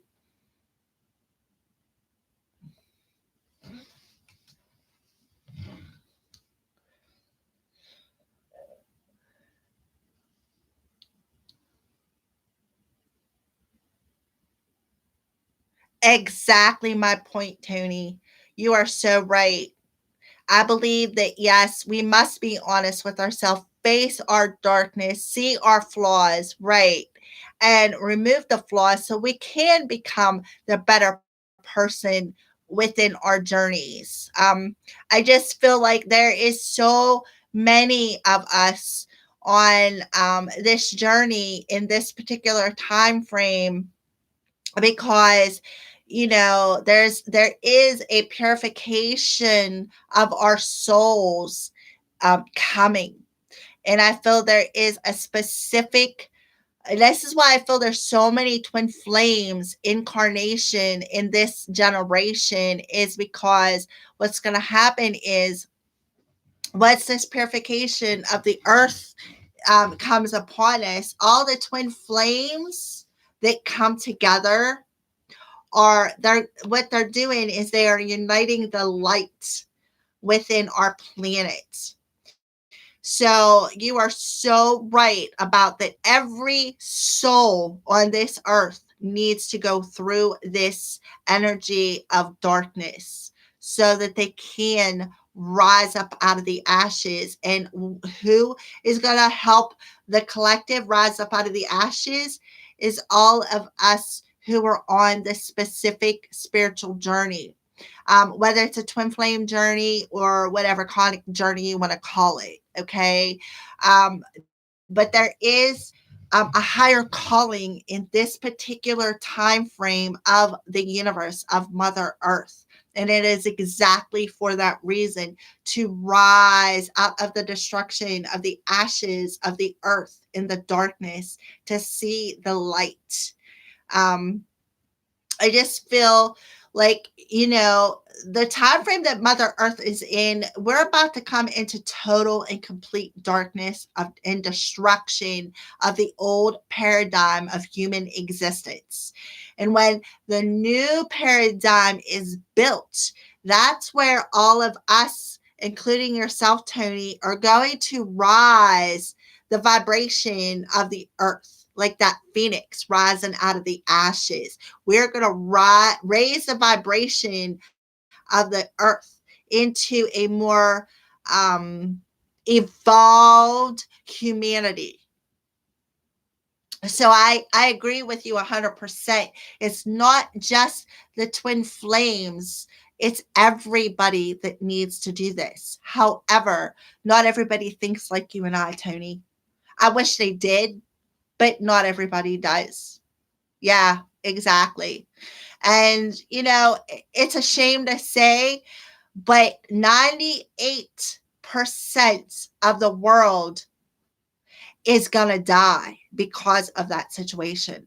When the earth destructs and burns, and that's exactly what's going to happen. It's going to go through that burning process, that purification, just like you said, rising up of the phoenix. The whole earth is going to go through a purification process.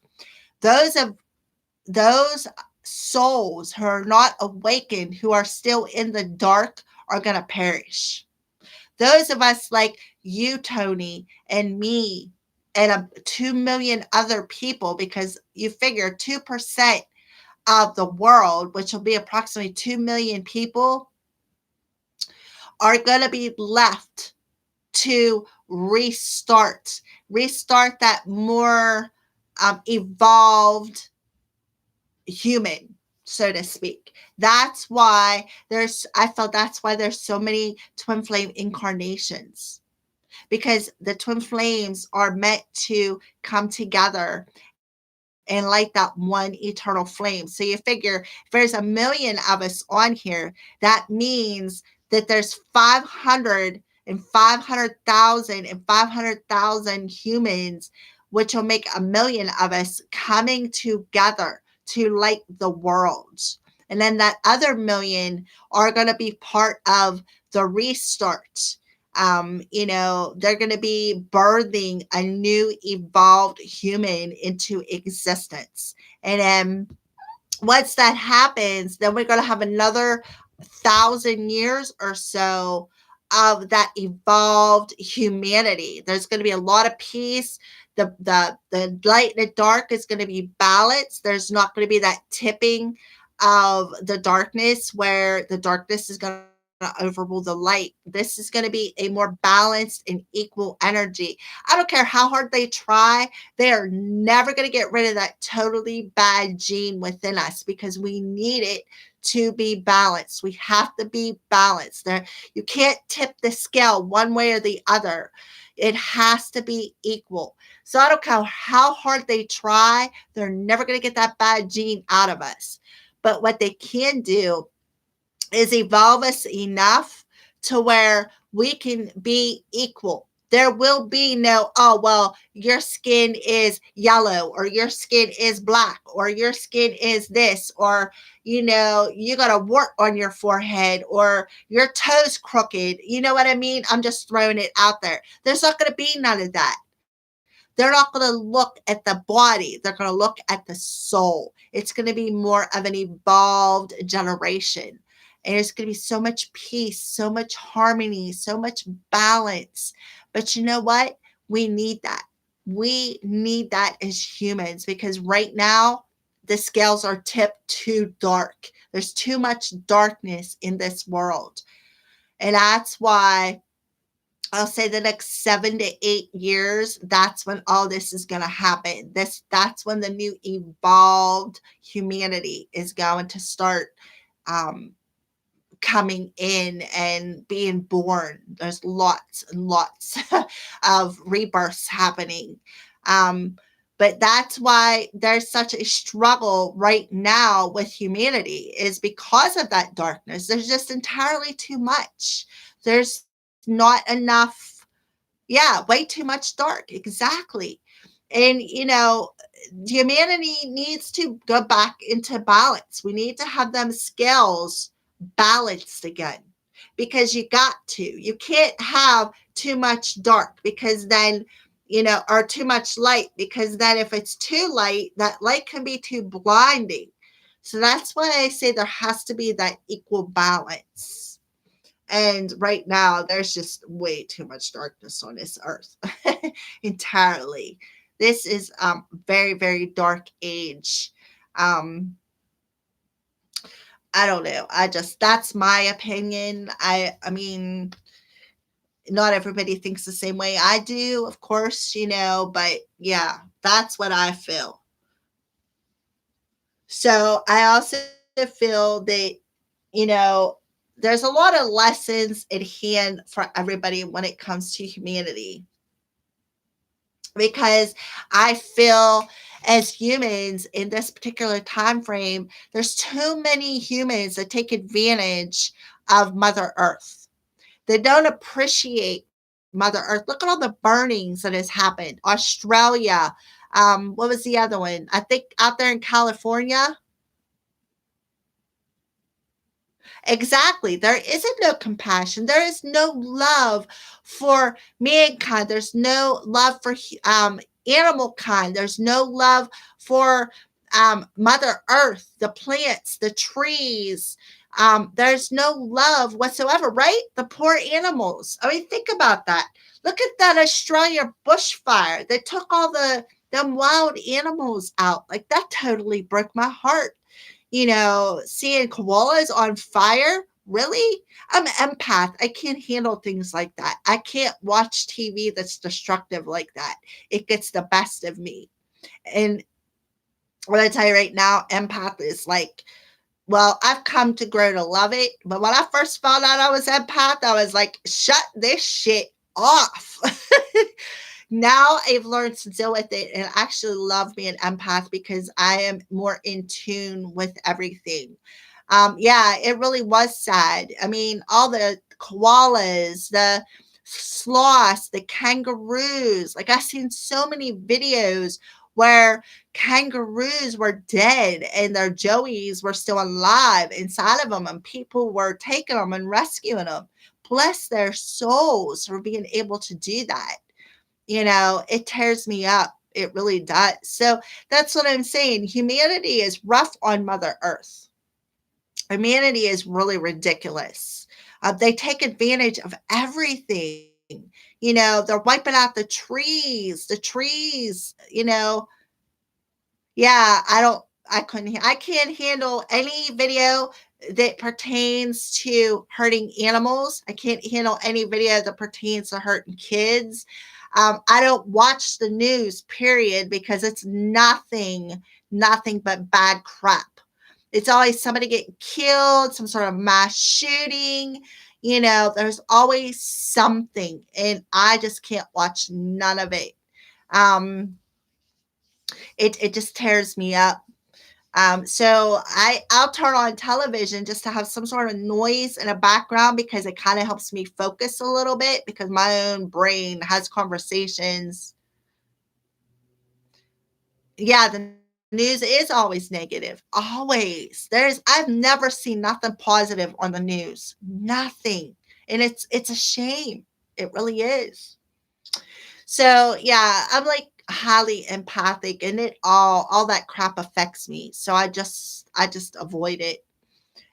Even my YouTube, I'll scroll down and I'll see stuff and it's like, you know, and I do have a habit of watching animals, like people rescuing animals. And I can't believe how bad some of these animals get treated, especially cats. You would believe the things that people do to cats. It's amazing. That tears me up. I would not hurt my cat, you know. Um, as much as she upsets me sometimes, I still would not hurt her. um, but yeah, I mean, we are coming into an age where things are about to swiftly change in humanity's the way they act, the things like microwave, electricity, McDonald's, it's all taken advantage of. When I was a kid, McDonald's was a treat. Now it's supper, you know? It is a felony. In Pennsylvania, it is a felony for abusing animals. You can go to jail. Yes, they passed that law here in Pennsylvania. I don't know what it's like out there, but I'm telling you, in Pennsylvania, yeah, yeah. Um, yeah, breakfast, lunch, and dinner. Exactly. That's what McDonald's is. It used to be a treat when I was a kid. When my dad would say, hop in the truck, and he would just say, hop in the truck. He'd be like, get your ass in the bed of the truck. We're going for a ride. That's what he would tell me. Right back in the truck, I'd hop. I'd sit down right next to the window. We go to McDonald's or we go to the Dairy Queen. Those were all treats. Now it's dinner. It's dinner. Yeah. Have you ever run in the back of a truck? It's fun. Now you do that, you go to jail. And it's a shame. I never died.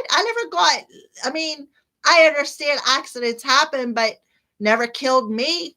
I went out, played in dirt. I'm sure I ate a lot of it. Never killed me.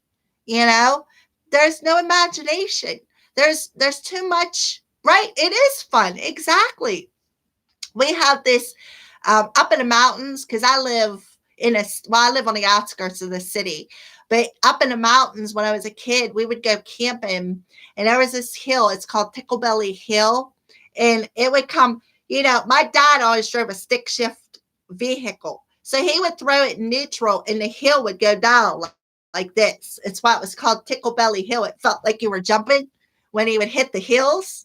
And he would just put it in neutral and leave off the brake, and we would be gone. And here we are bouncing in the back of the truck going down this hill. We survived. Why is it illegal today? I'll tell you why. Because too many people complain. Too many people don't know how to have fun. You know, yeah, right? I was forever riding in the back of the truck. It never, I mean, yeah, he would put a cap on sometimes if, we were going somewhere and we needed the cap, like for instance, going camping, you know, but most of the time, nope, he would put that cap on. Not at all. We'd still hop in the back of the truck and keep on going, you know. There is no fun. There's too many things being taken advantage of on this earth.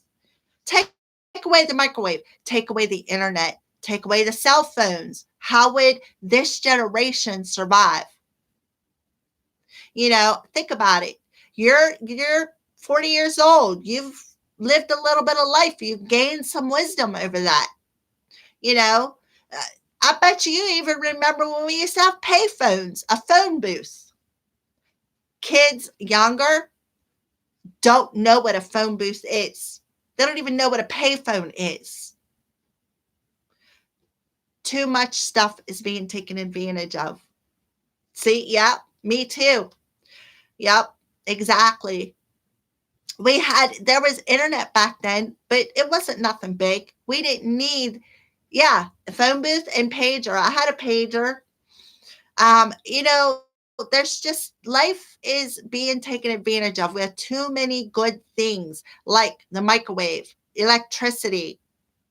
Um, you know, People don't know how to live off the earth no more. They don't know how to survive. Think about it. If there wasn't no electricity, who would be able to survive? I would be, because I would love it. I've been watching a lot of bushcraft videos because I feel that something major is coming. So I feel spirit is guiding me to gain that knowledge to how to live off the land again. Yeah, buffering. There's just so many things that this humanity is taking advantage of. And that's kind of why I feel that things are going to drastically change. People aren't going to be able to take advantage of electricity anymore. You're going to have to learn how to cook outside, how to build a fire. Yeah, need their smartphones to survive. Back when we were kids, what was a smartphone? If you left the house, you left a message on the landline. If you wasn't home, you wasn't home, you know? But then again, back in them days, there was a lot of trusting people. If something happened, you could walk up to somebody and ask to use their telephone. Now you can't do that because you don't know what that person's like, if they're a psycho killer or whatever, you know? It's changed. It has changed so much since I was a kid. So, and you're only 10 years behind me. So you remember all this stuff. You've seen the transition of how things have changed. Yeah, when you left the house, you left a note on the table. Yes, you was telling your parents where you were going.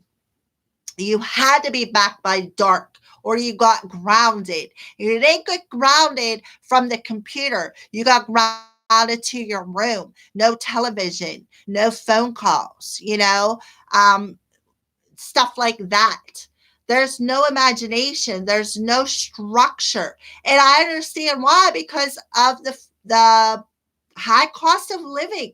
Both parents have to be out working. Therefore, there's no supervision over the children. There's no supervision over the family because everybody has to be out working because there's such a competitive energy. And plus the fact that you can't live on a single income.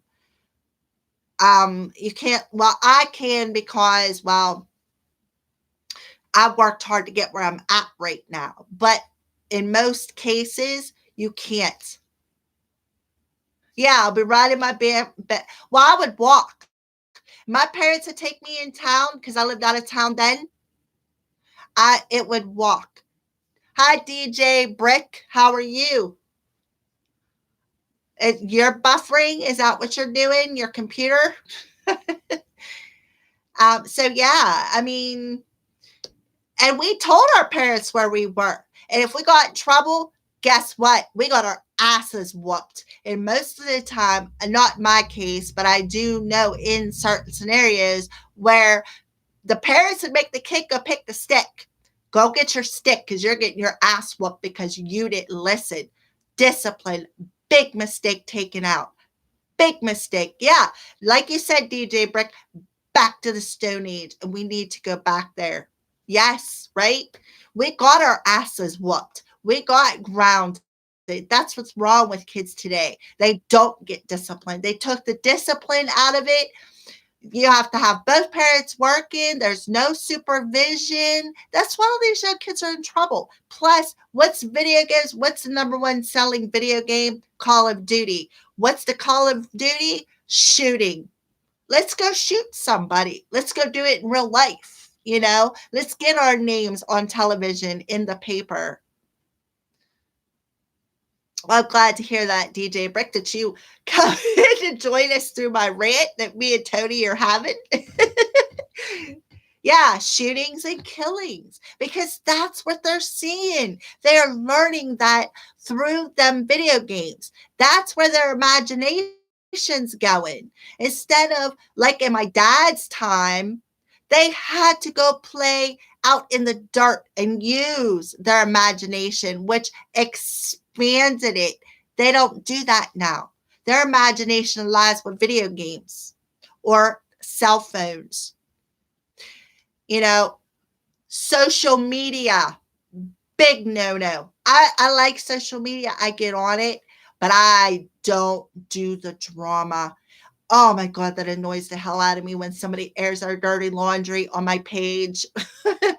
Not my Sacred Circle of the Crows page, but my literal Facebook page.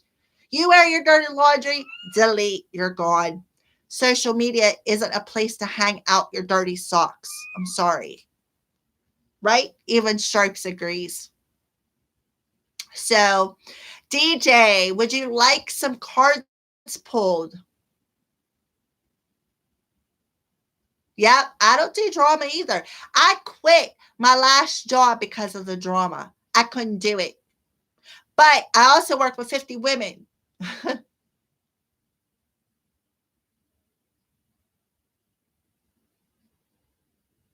I agree with you, DJ. I totally agree with you. We need to learn like they did. We need to live to learn. We need to learn to live like they did. Learn how to go back to the basics of life. Anybody know how to start a fire without a match? Where did the light come from? There wasn't electricity in a Stone Age. How do you think they illuminated things in the dark? I'll tell you, the moon. And once they learned how to build a fire, then the fire. I so agree. That's what we need to do. Go back to the Stone Age. And it's coming. The new earth is coming.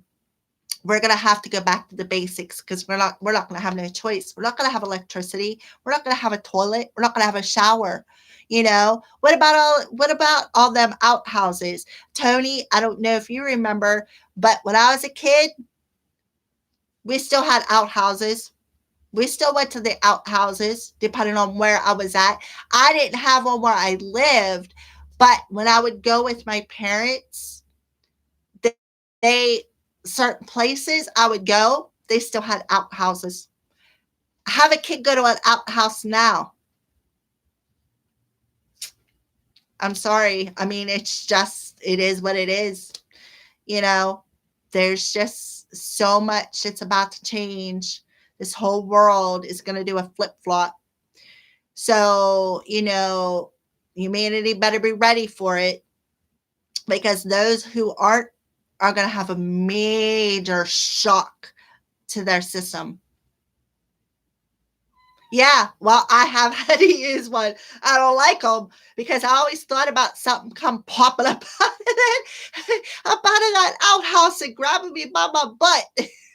I never liked it. It's actually scared the hell out of me, but I have used one. Because I've had to, because it's the only bathroom that they had. So yeah, but yeah, they don't.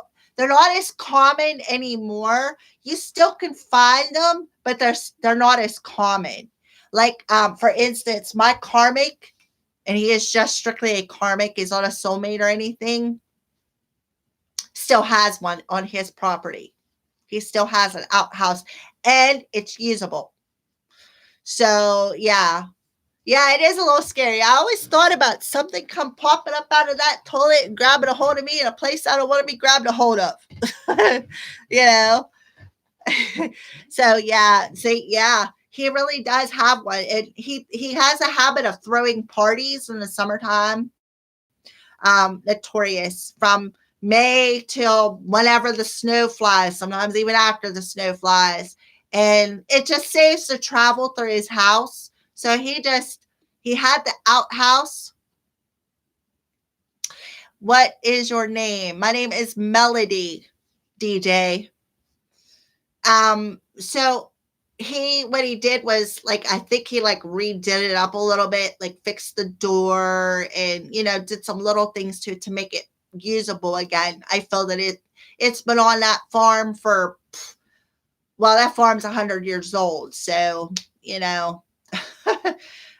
so yeah, DJ, my name is Melody. Thanks for joining our live stream tonight. I so appreciate it.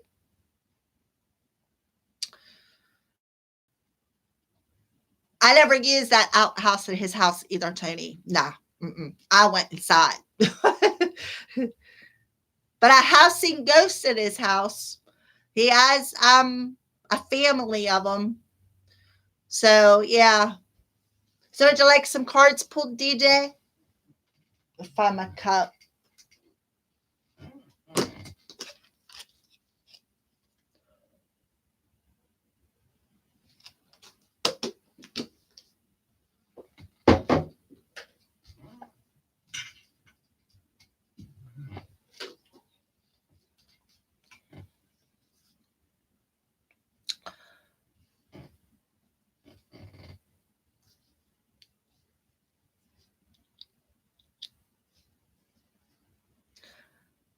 Would you like some cards pulled, DJ? What is your name, by the way, DJ? It's not Brick, is it? Oh, I mean, I'm okay if it is, but I'm guessing that it's a nickname.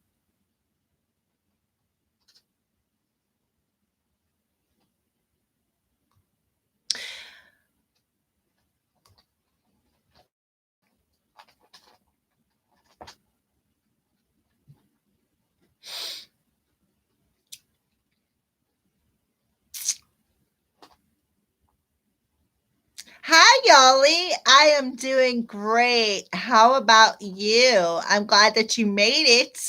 That is great.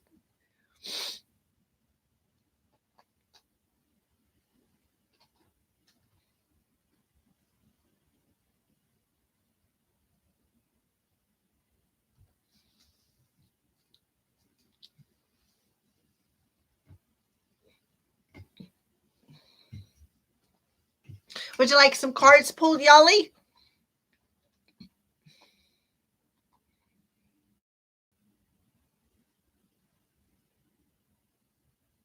Oh, she's right here. She is in heat.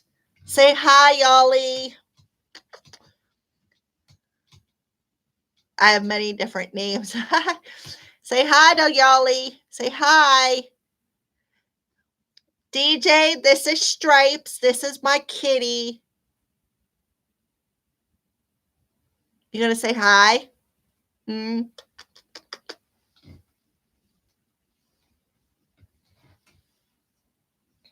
Stripes is in heat. She's wanting a boyfriend, and guess who's not going to get lucky? it, her. So, would you guys like some cards pulled? DJ and Yali. Yeah. Yeah, there's your boyfriend. See that kitty right there? Look, Tony just sent you your boyfriend. He said don't have a house party. And make sure if you do have a house party that he is gone by the time I get home so you don't get caught.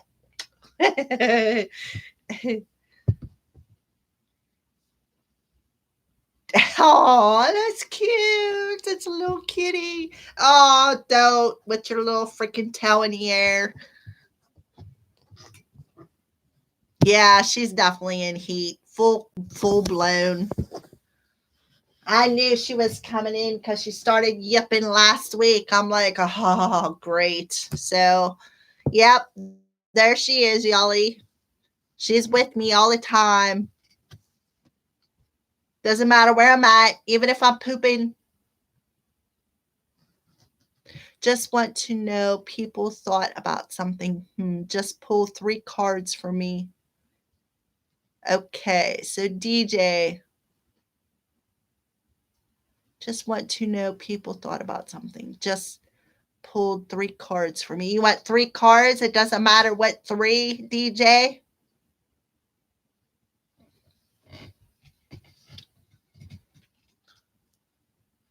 Yeah. Is she so ornery? She's my baby. Yes, she is. I rescued her. My niece and her friend found her underneath a bridge here in the city that I live in. I guess she was screaming so loudly that they heard her over top of traffic and went to rescue her. And then I was mentioning one day about, oh, I'm thinking about getting a kitten. They're like, well, we have one. Do you want one? Actually, you need to say something. What do I need to say?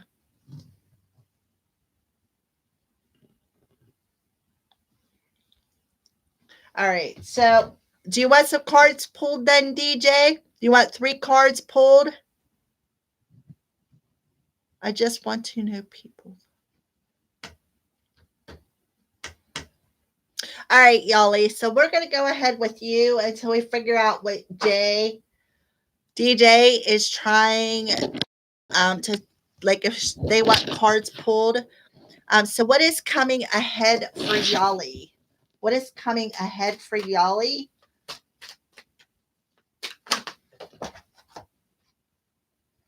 Well, I feel you got possibly a talent opening up, and I feel that talent is lying within your sacral chakra. Let's see what else. What is coming ahead for Yali? I kind of feel like Spirit is telling you to feel joy in all you do when it comes to this talent. Crow Tarot. Okay, what's coming ahead for Yali? What's ahead for Yali? Oh, the Magician. Beautiful. Yali, you're a manifester. You are a manifester. You have the talent of manifesting. And I kind of feel like this manifesting ability is coming from your sacral chakra. Just pull 3 cards, then say what you want to say. All right, I will do that for you, DJ. All right, so Yali, you have the capability of manifestation. You are a magical human being, and I kind of feel like you can manifest whatever you desire into your reality. All you have to do is feel the joy and the love within that sacral chakra. I feel that there is a tool that is within your orange chakra, which is your sacral chakra, which is your divine feminine energy. There is a tool within that energy, within that chakra, that you can use to manifest something new within your life, Yali.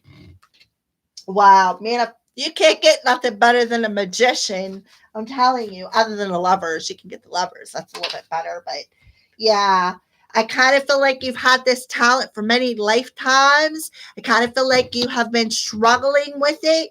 I kind of feel like you've been a bit unsure about what this talent is and how to use it.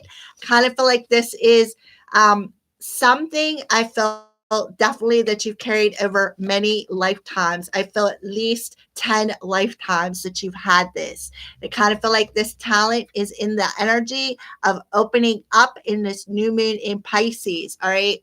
So I know in order to use that tool within your manifestation toolbox, the key to it, I feel, is to feel the joy in that energy.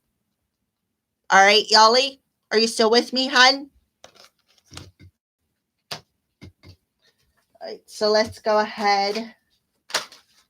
Yeah, you're going to be victorious and successful. And I also feel that you're going to get recognized for having this talent. You are going to be recognized as being a manifester. You are the magician. You are the Maggie, the sage, I feel, Yali. Beautiful. So that is what's coming towards you. You are in the energy of manifesting through your sacral chakra. All right. So let's go ahead and pull some cards for DJ now. So 3 cards for DJ, and they want to know a little bit about these 3 cards.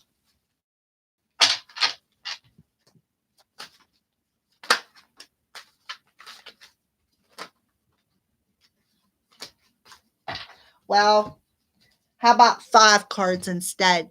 You're welcome, Yali. So the first card that popped out was the King of Swords. The King of Swords is that energy of being more logical than emotional, being blunt and truthful with things that you communicate. This is also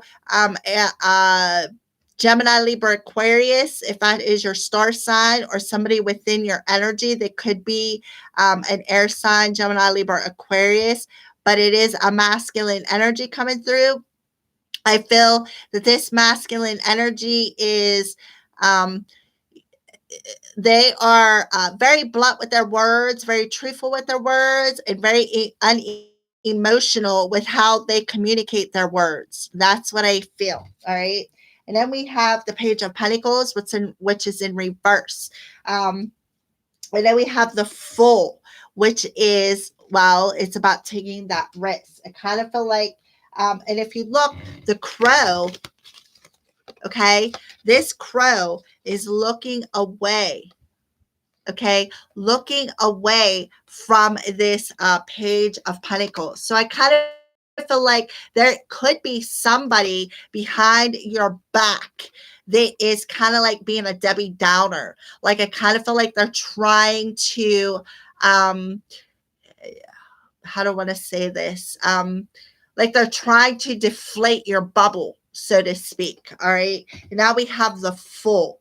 And that's exactly what I feel. They're trying to deflate your bubble from taking some sort of a risk or a leap of faith. That's what I feel.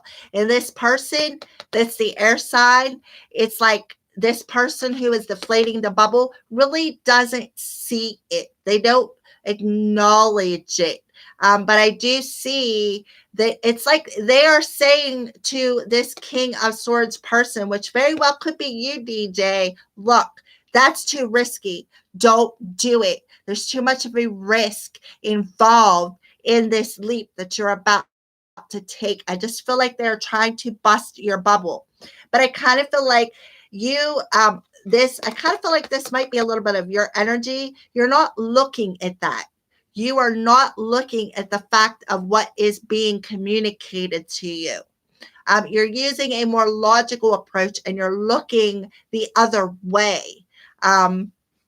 if you look, the crow on this card is looking backwards and the crow on this card is looking forwards. So I just feel like this person who is communicating, and it very well could be your energy. I kind of feel like because the King of Swords is about communication and so is the Page of Pentacles. So I kind of feel like it could be your own thoughts that's sabotaging you. You could be thinking, oh, that's too much of a risk, or you very well could be telling somebody that that leap of faith that you want to take is too risky. Don't do it. And it's like you're turning your back on that situation. All right. And now I'll bring you to the last two cards that popped out. We got the Hierophant and we got the Five of Cups. All right. So the Hierophant to me is gaining that spiritual wisdom, that spiritual knowledge. Either you're learning something or you're teaching something. And there's something that's key within this wisdom when it comes to this grief, this crying over spilled milk. And we're going to go back to this one. So that's what I feel. I kind of feel like somebody is too much in their own emotions. And that's why they're seeing this leap of faith as a risk. And you're either talking yourself out of it, somebody is talking you out of it, or you are talking somebody else out of it due to this grief, this energy of being lost emotionally. I feel a lot of energy of grief coming through here. And there is some sort of key to this grief when it comes to this new energy that is coming. I kind of feel like you don't even see it coming is what I feel. All right. So I hope that resonated a little bit. I don't know if you are the air sign, but I felt strong air energy around you. I also see this is the sign of Taurus. So this could be who this person is that is telling you, look, there's too much a risk involved in that. You're not emotionally, you're still grieving. You're still in a grieving process, and you need to gain the wisdom and knowledge. Um,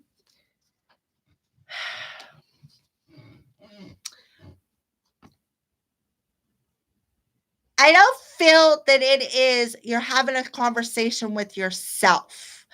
I feel that it is somebody else telling you. I feel that it is either a Taurus individual or it is a Gemini, Libra, Aquarius individual. Because the Gemini, Libra, Aquarius is a very unemotional person. And look, we got the Five of Cups. That's struggling with grief. That is struggling with some sort of emotion, some sort of loss. All right. And what you're doing is struggling with that. And I feel that either you or somebody around you is telling you that, look, you're grieving too much. You need to gain some sort of wisdom and knowledge. You need to grab a hold of this key because where you're moving or whatever you want to do is too risky. And that's because of these emotions, this grief, this loss. You need to gain the wisdom over what this risk is that somebody or you are talking or telling somebody. I kind of feel like somebody is telling you this. Somebody is conversing this to you. They're being honest with you. They're being blunt with you. They're being truthful. And they're being so blunt it's like there's no emotions involved. And it kind of like, I kind of like want to say that there is something that's key to this emotions. There's something that's key to letting go of this grief. Everyone has self conversations within themselves about anything they're thinking. Yeah, yep, you're right. It's our higher self conversation. You're exactly right. but I just feel like somebody else is conversing it to you. You could be also having that conversation with your higher self with the Hierophant coming through, because the Hierophant is about spiritual knowledge. But I just feel that it is either you conversing with somebody or somebody conversing with you. Either if somebody is telling you, they're either an air sign or a Taurus, that is telling you this. It's like they're telling you the key to this leap of faith is getting over that grief, because until you move forward from it, whatever move that is being made is too risky. So that's what I feel for you, DJ.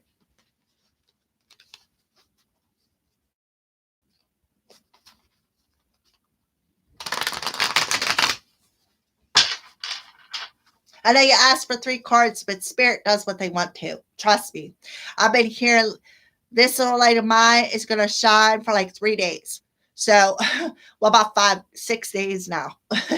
So, yeah. So Spirit's going to do what they want to, regardless of what you say anyways. Like I said, I know you only wanted three, but five come out. I kind of feel like five come out because there's some sort of a struggle within that energy. And that's why it's too risky to take that leap, because there's a struggle. There's an emotional struggle that needs to heal before that movement ahead can be made. And what I mean by that is you need to wipe them out. You need to clean that slate on an emotional level, because there is other things coming in that will be better for you.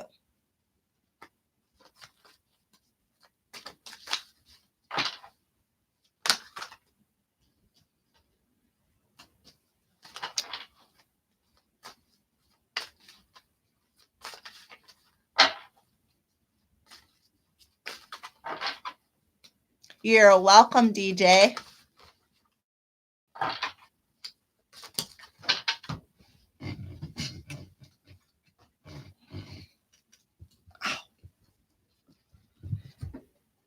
I kind of feel like there could have been some words from the past that caused you this grief. I really do. A conversation with other people from the past is what you're hanging on to. You need to really let the past go, because that's done. There's nothing you can do to change it. All right. So who else wants some cards?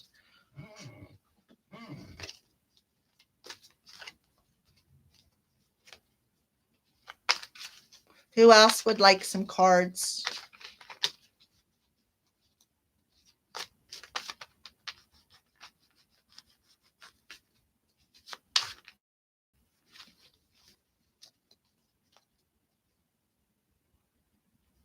What do I think about crows? Well, let me tell you. um, I think crows are an omen of change. I think that they bring in changes. I feel that they are very intelligent birds. Um, I kind of feel like, you know, people say that they're a bit on the dark side, but I don't feel that they are. I feel that they're just neutral birds that got a bad rap because they are scavengers. Um, I do feel that they usher in changes, and I am a prime example with that, because this past September, I had a bunch of crows dancing on my roof. I live in a trailer and I have a metal roof, and they were dancing all over the roof. They were squawking and screaming and making all kinds of racket. Within the next couple of weeks, I changed jobs. Now, again, I got a different job. So at the 4 or 5 months later, they did it again. They didn't dance on my roof, but they were squawking outside. And I was like, all right, what's up with this? A couple months later, I changed jobs. So, Yeah, crows and black cats. You're exactly right, Tony. They both have a bad rap. So I feel crows, if you have crows within your vicinity and they are squawking, I feel that that's their way, in spirit's way, of telling you you got something that's about to change within your life. That's very important. Um, so I feel I like bond with crows. I do. I I got this bond and I feel that it's gotten stronger over the past couple of years, especially since I started my channel. Um, and now it's like I have this collection of crows, and I kid you not. Look, I have crow lamps. By the way, that is I think that's hematite or obsidian with rose quartz necklace. I didn't know where else to put it, so my crows wear it. I have that. I have this little beauty. Like I have a collection going on. Um, I had this custom made. Then I have this one, which looks like a little crow in flight. I put that real close to the camera. Um, I have my business cards have crows on them. Like I went from a collection of fairies to crows. So yeah, I just personally I feel crows have a bad rap because they're black and they're scavengers. But crows truly mean there's a transformation coming. There's a major life change coming. They bring changes, not necessarily omens, but because omens I see as a little bit of that dark energy, but they do bring about changes. And that's what I feel on a personal level that crows represent to me. So that's how I feel. Absolutely love them. I think they're beautiful birds. I feel that they're very intelligent birds. They have a lot of characteristics that kind of match ours. They're very family oriented birds. They are very protective of their family. When they partner up with another crow, it's for life. They don't mingle. Um, they visit their parents. They remember people who are mean to them. Yes, I do feel that they are getting closer to me because I feel that they communicate to me on an intuitive level. Like I said, they were bouncing off my roof, and I knew something was coming. A change was coming. Yes, and they are very, very smart. And the thing is, crows, if you feed them and you're nice to them, they bring you gifts. They bring you gifts. They'll bring you anything that's shiny. They like shiny objects. So they'll bring you gifts. So if you treat them good and you feed them, they'll bring you things to show their appreciation. Um, but they're very family oriented birds. And if you're mean to them, they will not forget your face. They don't forget anything.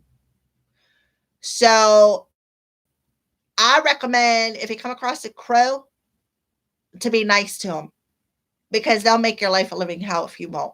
I mean, did you ever watch the movie Birds? Just putting it out there. I don't know how old you are, but Birds come out. I know way before my time, but I remember watching it as a kid. I think I was in school when I watched it. When we had movie time. Yeah, so that's what I feel about birds. Yeah, there's a lot of things. I learned a lot through Pinterest, and sometimes when I post my videos, I'll put up the little crow facts. As a matter of fact, when this video is done, there is yeah, see, you remember, don't you, Tony?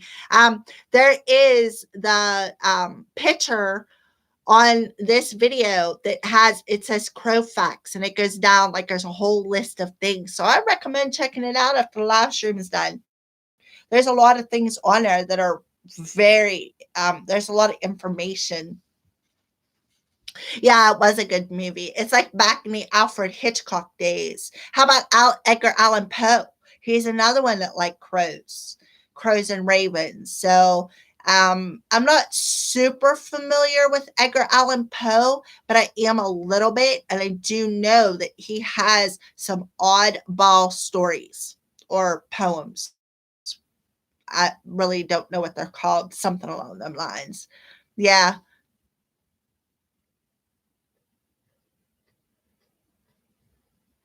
yeah, yeah, exactly.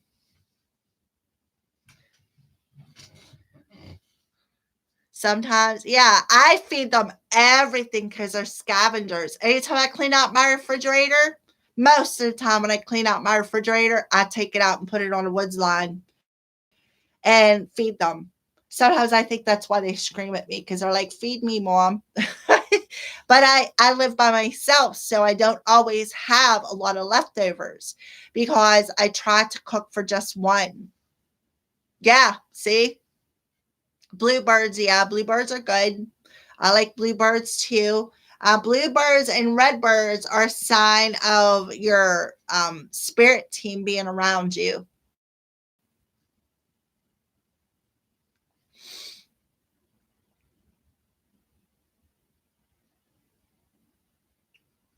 So, anybody else have any more questions or want to join in the conversation?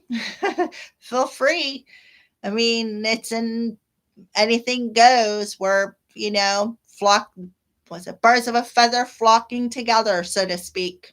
No judgment. It doesn't matter what you say because this is a judgment free zone. And I like it that way.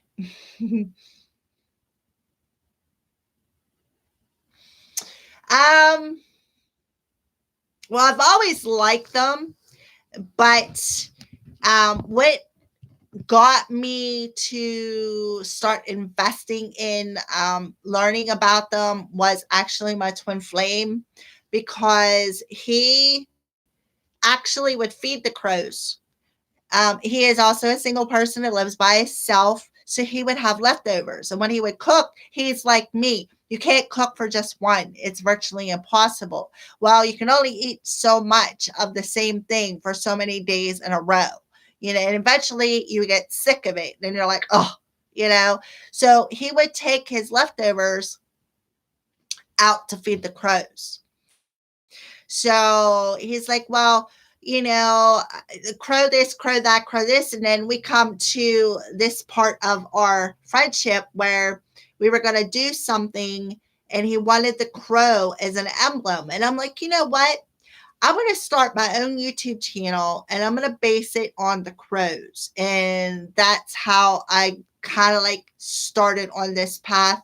Got a Crows Call Tarot with my YouTube channel, Sacred Circle of the Crows with my Facebook page. And then eventually, yeah, see, there you go, Tony. Edgar Allan Crow or Edgar Allan Poe with a crow. Exactly. So that's where, like, how I got started in with the name on my channel, my Facebook page is through him. And then because of his fascination with them, it kind of like I said earlier about them triggers, it didn't really trigger anything bad. It just triggered this new learning experience, so to speak. And ever since then, it's like I have been fascinated with them. They're beautiful birds, they're beautiful creatures, and they have a magnificent purpose on this earth, just like each and every human, every bird, every species of bird, every animal, every plant, everything has a purpose. Yeah, I'm a bird watcher too. I love just sitting, like, I love laying down on the ground, closing my eyes, and just listening to the birds chirp, listen to the birds sing, all the different music, and that's so beautiful, the songs that they sing. It's like I feel like sometimes that they're singing specifically to me. And it's healing. I feel that it's very healing listening to all that.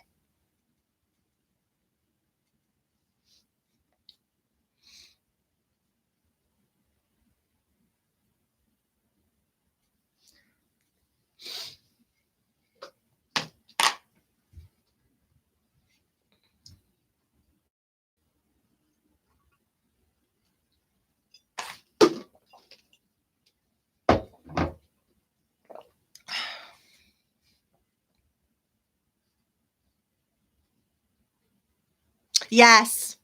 Yes. I worked DJ. I worked about 15 minutes away from where I live at.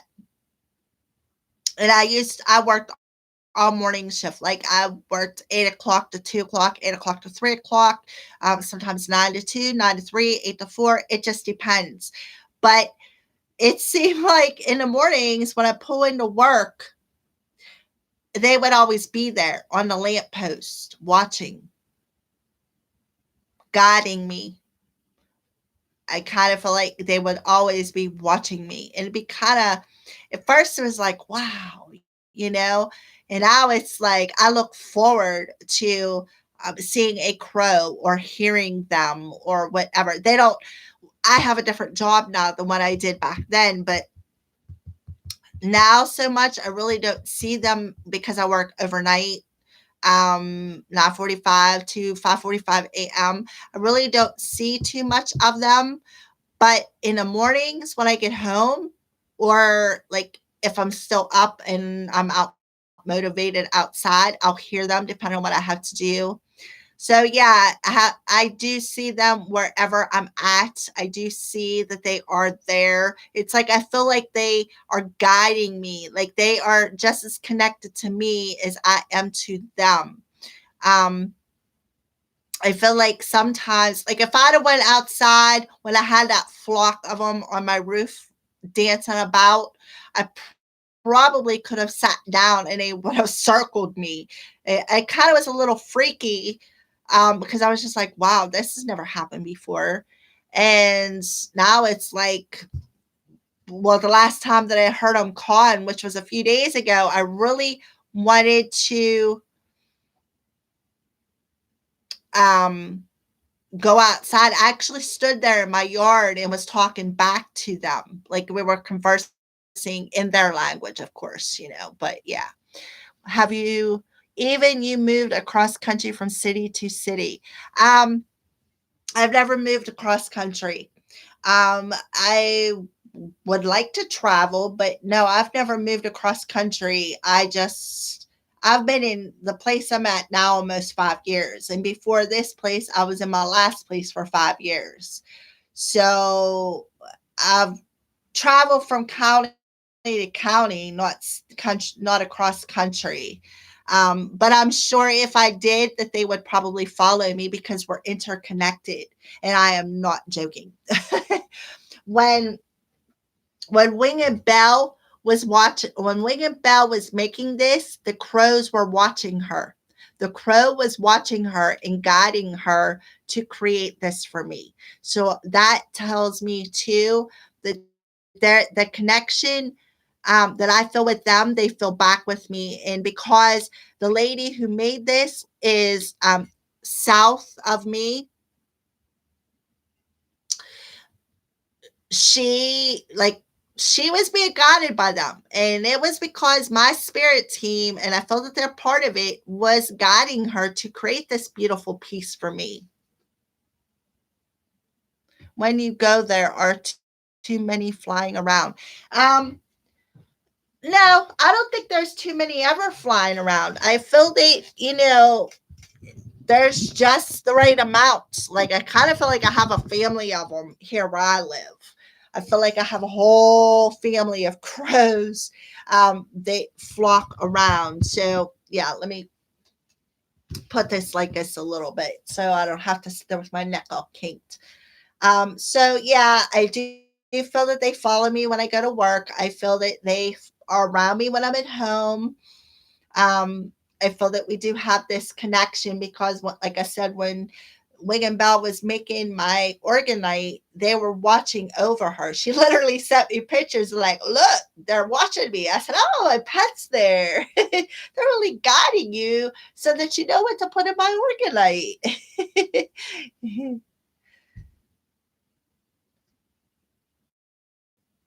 So I recommend, if you ever get a chance to mingle with them, I would do it. Actually, when springtime comes up here, I'm gonna go around and into the trees and stuff and see if I can find any nests because baby crows have a habit of falling out of the nest. I would so love to have a baby crow and raise it. Yeah.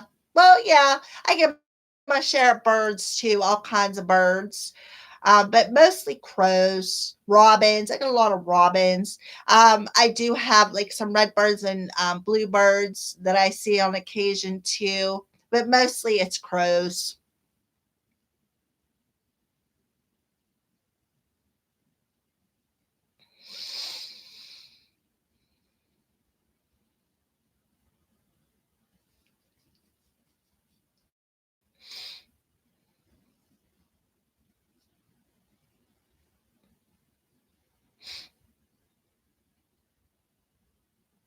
When did I first start liking crows, Yali? I don't know if I answered that question. Um, I think I've always had a fancy for birds in general. It's not just crows that I've had a fancy for. I've always been a bird watcher. I love watching birds. I love being in nature. I love playing in the mud. I think it's a tomboy coming out in me. But back when I met my twin flame, so probably about 3, 4 years ago now because we've been talking off and on for about 5 years.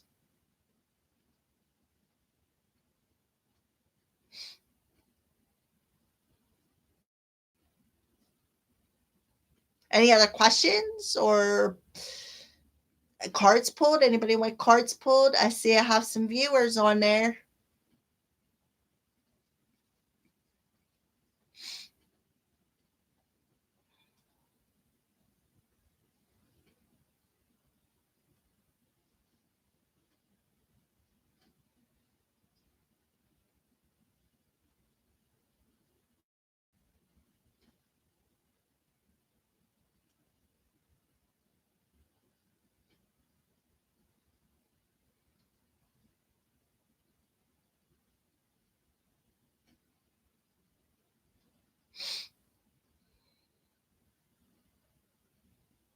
Anybody else would like to discuss anything? Have any cards pulled? Have any questions? Oh, we got another viewer popped on. How do I know he is my twin flame? Well,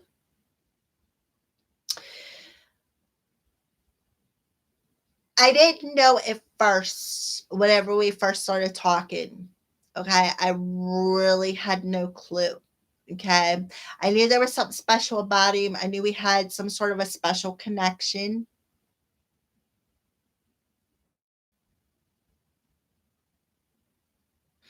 Um, I knew, I kind of had a special connection with somebody else whom I thought could have had the potential to be a twin flame just because of the things that he said. How, however, I didn't even know at that point in time about what a twin flame was or even that they existed. But I knew about soulmates. I knew that there was such a thing as soulmates. Okay. So when I met my twin flame, I was still in that awakening process. I had no clue that even a twin flame journey existed when I met my twin flame. So his the energy that I felt with him, the connection that I felt with my twin was the same as I felt with a particular soulmate, the one who triggered my awakening. Okay.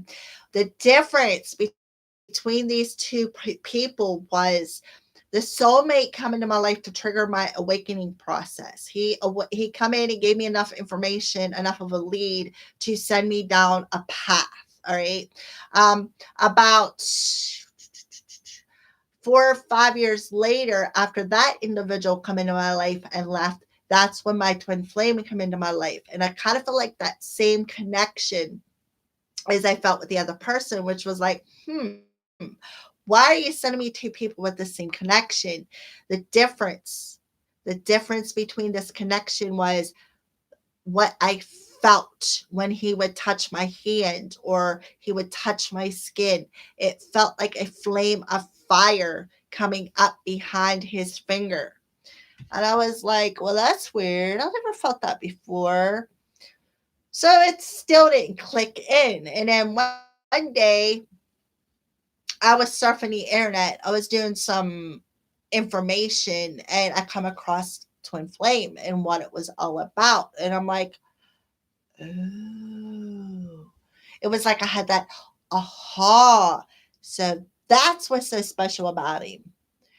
And that's when I went through another awakening to the twin flame and the twin flame journey and what it was all about and the specifics, because a twin flame is meant to come into your life to trigger darkness so that you can heal it, so that you can elevate and shine your light through the cracks and the hurts that you've had.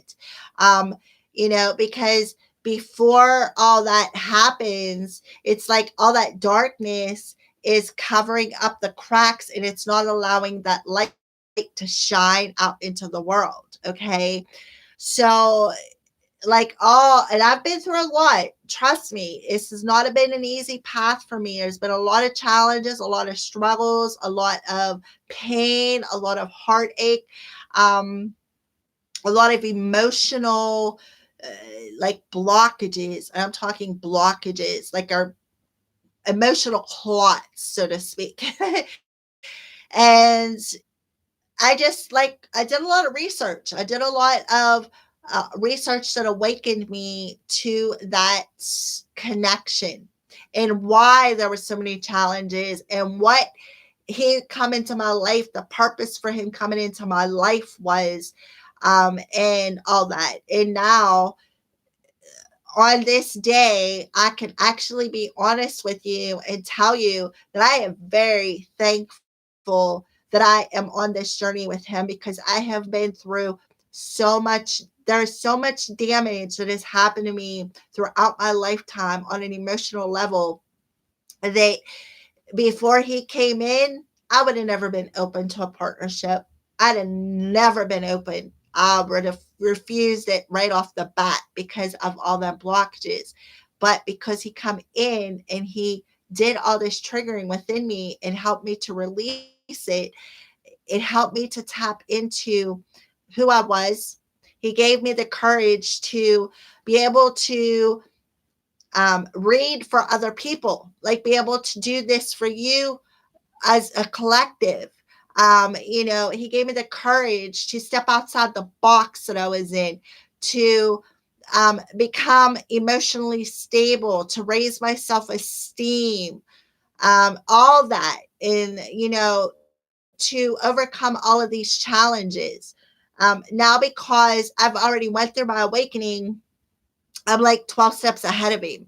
So he's not far behind, but he is behind. And that, out of everything that I've been through, being patient and waiting for him to come through his awakening was way harder than any trigger that he has caused for me.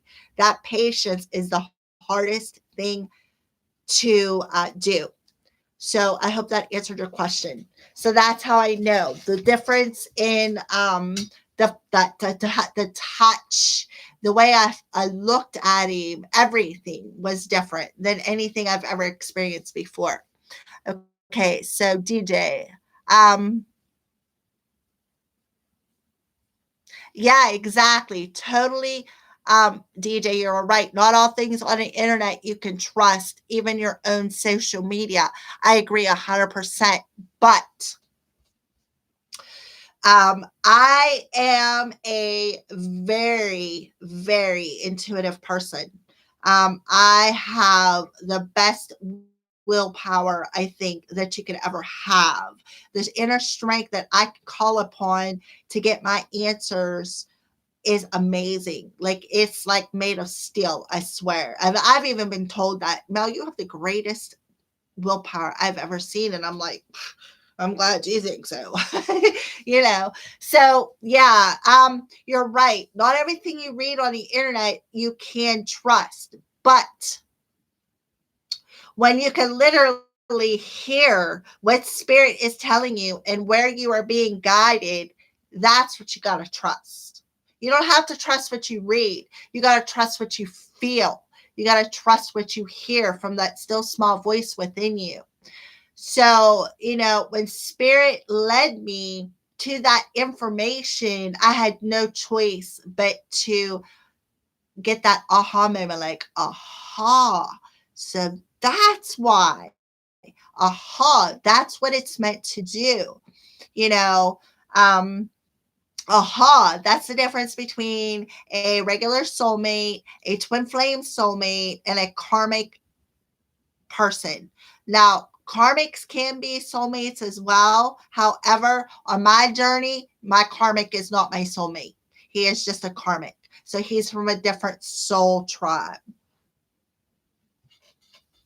And no, I don't put up with crap on my social media. If somebody puts drama on my normal Facebook page, my own personal page, not my Sacred Circle of the Crows, they're gone. I don't do the drama. Sorry. And if on my Sacred Circle of the Crows Facebook page somebody would put something dramatic that I didn't like, you would be banned. I do not tolerate crap.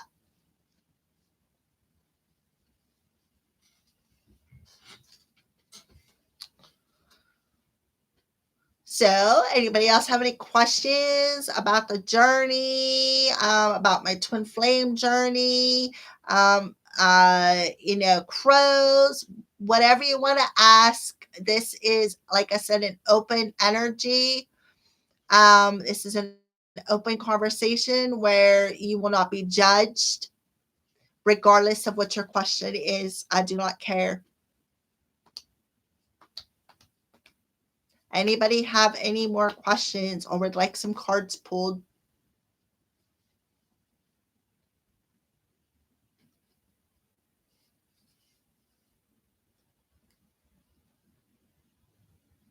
It really did take me a long time to figure out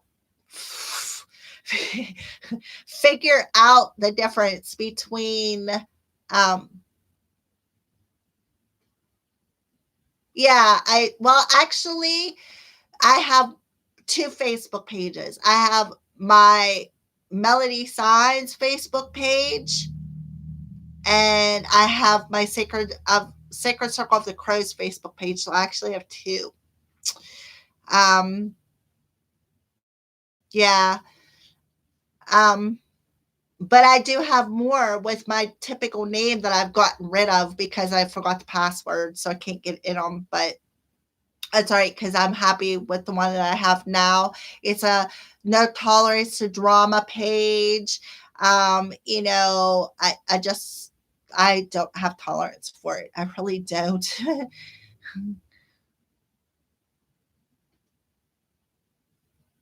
But DJ Yali, feel free to. There's a link in the description box below this video that'll take you straight to my Sacred Circle of the Crows page. Please feel free to go over and follow it. I post all kinds of stuff on there, everything that has to do with spirituality. I don't post pictures of my kids, and I don't post pictures of my cats. I don't post anything other than spiritual stuff. I do post a lot of stuff about crows though, because it is Sacred Circle of the Crows. um, I post my videos when I create them. I post them on my YouTube channel. I post my videos on my Facebook page because I cannot tell you that. I cannot give you their name. I'm not going to put him on blast. Um, just in case he should have the gumption to watch the videos. Just know that he is about 5 minutes away from where I work at. He knows I work there. I have talked to him over the past couple of weeks. He is going through some stuff, so I had to like cut the ties and let him go. But I am not going to reveal his name, um, because I respect his privacy and I don't really know how he would feel if I put him on blast like that. Um, so for his own well-being and because I have such high respect for him, I'm going to choose not to reveal his name. But I can tell you that we've had past lives together and I brought that to his attention and I still don't think he awakened when I told him that. He may be awake now, but I don't think that he was awake at that point in time when I told him. So yeah, I'm sorry, DJ, I can't reveal that name, but just know that I do have one, and I feel that he's finally awakening to the journey that we're on. I feel that he is finally coming to that awakening process. Um,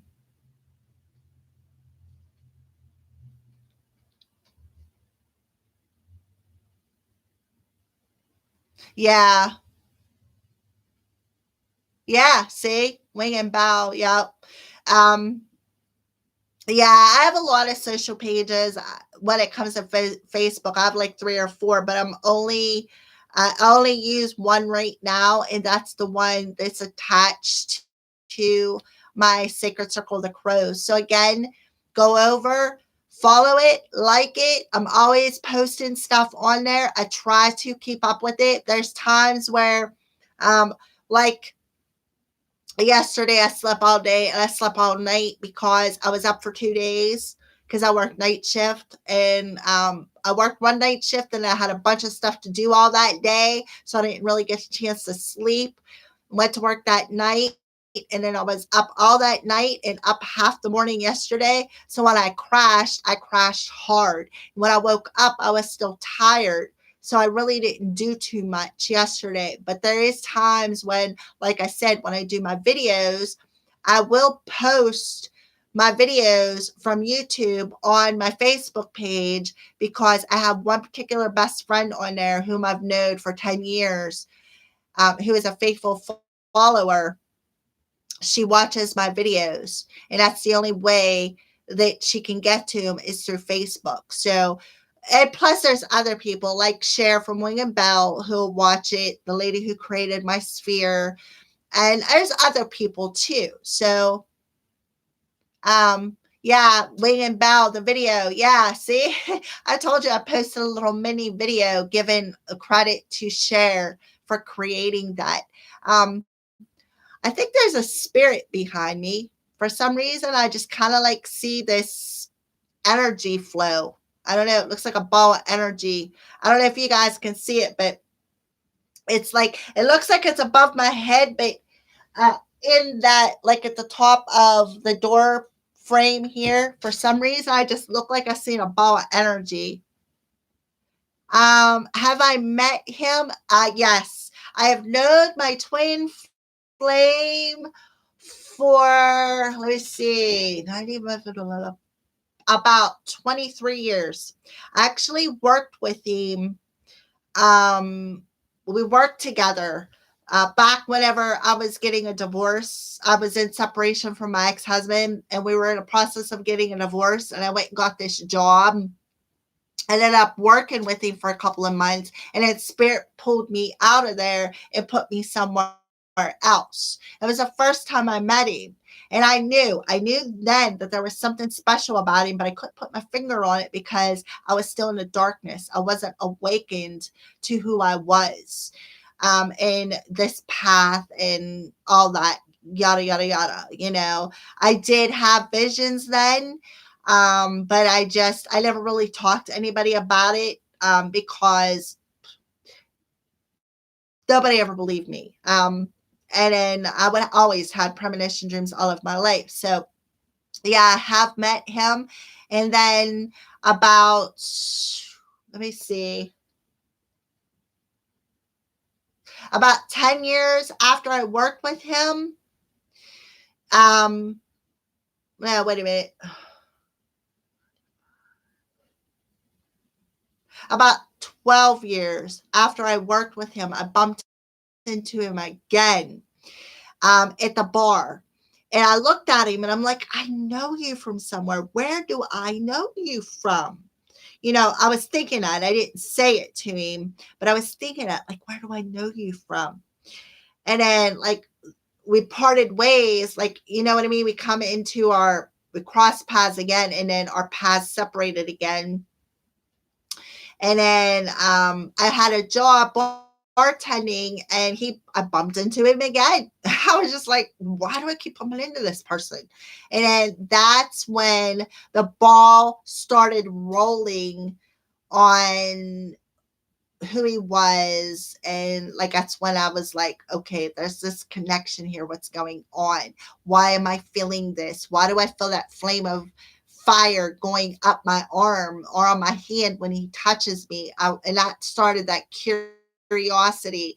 And there's something within, I think it's because I'm a rising Gemini that wants me to do detective work. So that's what I did. I did the detective work and figured out who he was and why he was in my on my path, and all about that twin flame energy, which brought me to today, which brought me into this energy of 22222, of becoming more balanced within myself, realizing who I was, raising my self-esteem, feeling more confident, being able to come on and do these live streams for all you beautiful souls, being able to do my YouTube videos, be able to provide reading and healing and insight for the clients that I do personal readings for. He kind of like broke me out of all that shell, because the only person that I would read for is my family members. You could only tell your family members so many messages before they get sick of it. So he kind of like brought me out of my shell, and which is perfect analogy, because I am a Cancer sun and moon. So Cancers live in their home, their shells, their crabs. Where's crab live? In a shell. So he brought me out of that shell. So that's, yes, I've met him, and that's how our journey has came to this point of today.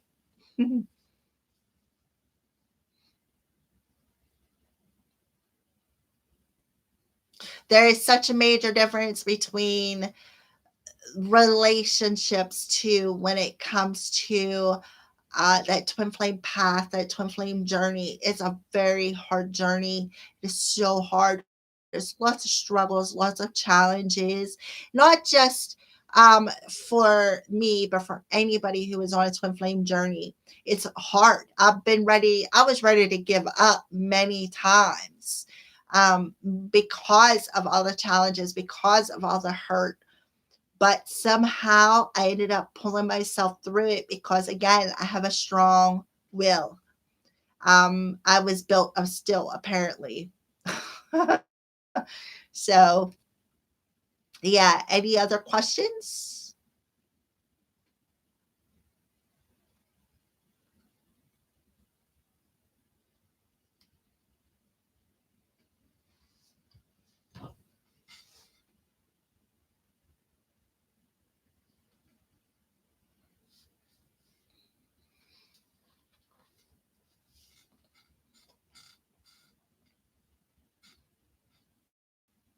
I see 4 people watching. Is there any questions, or would anybody like some cards pulled? I have a whole bunch of card decks out, because I started doing the weeklies today. I got 7 videos down, got 5 more to go. So I get ready to post them tomorrow.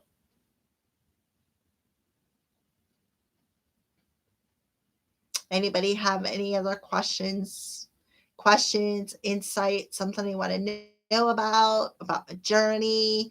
Have cards pulled? Doesn't matter. Whatever you want to ask, I'm open to. This is a place where nobody's going to be judged. It doesn't matter what it is.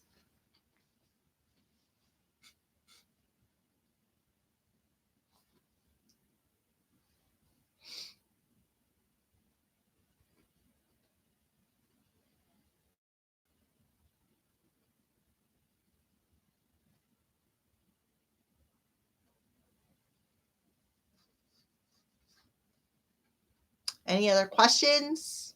Anybody want any cards pulled?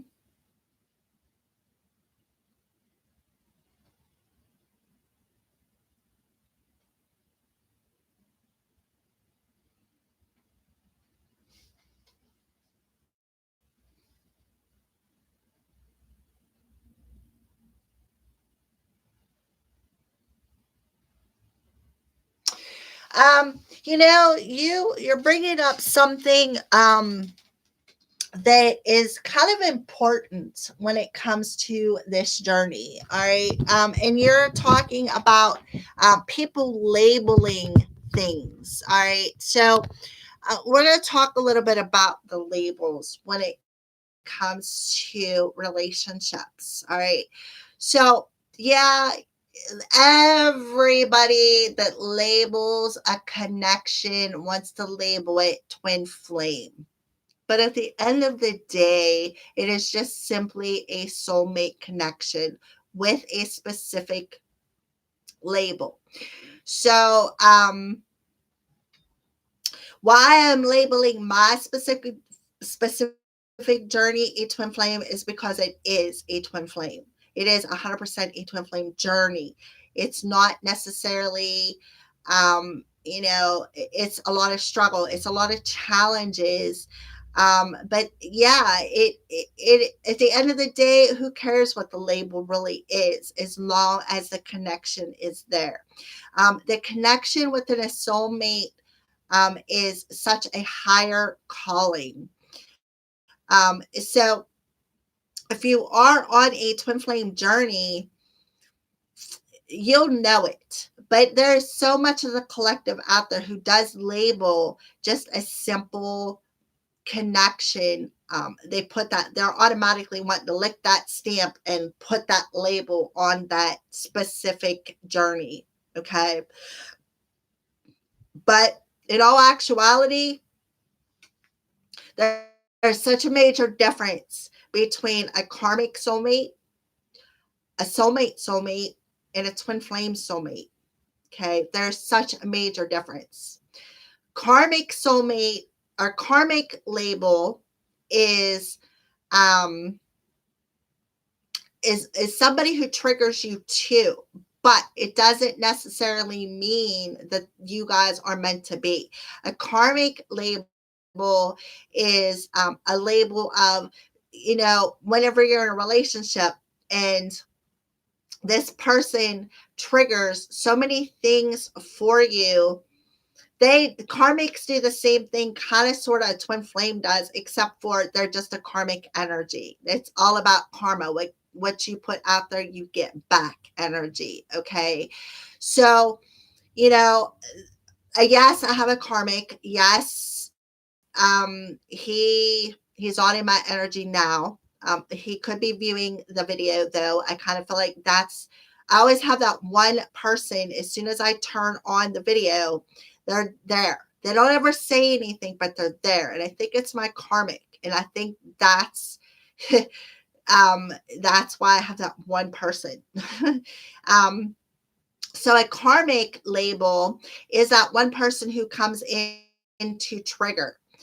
He triggers, or she triggers things within your partnerships, and they're not really always meant to stay. That's why they're called karmic. Okay. Then you got a soulmate.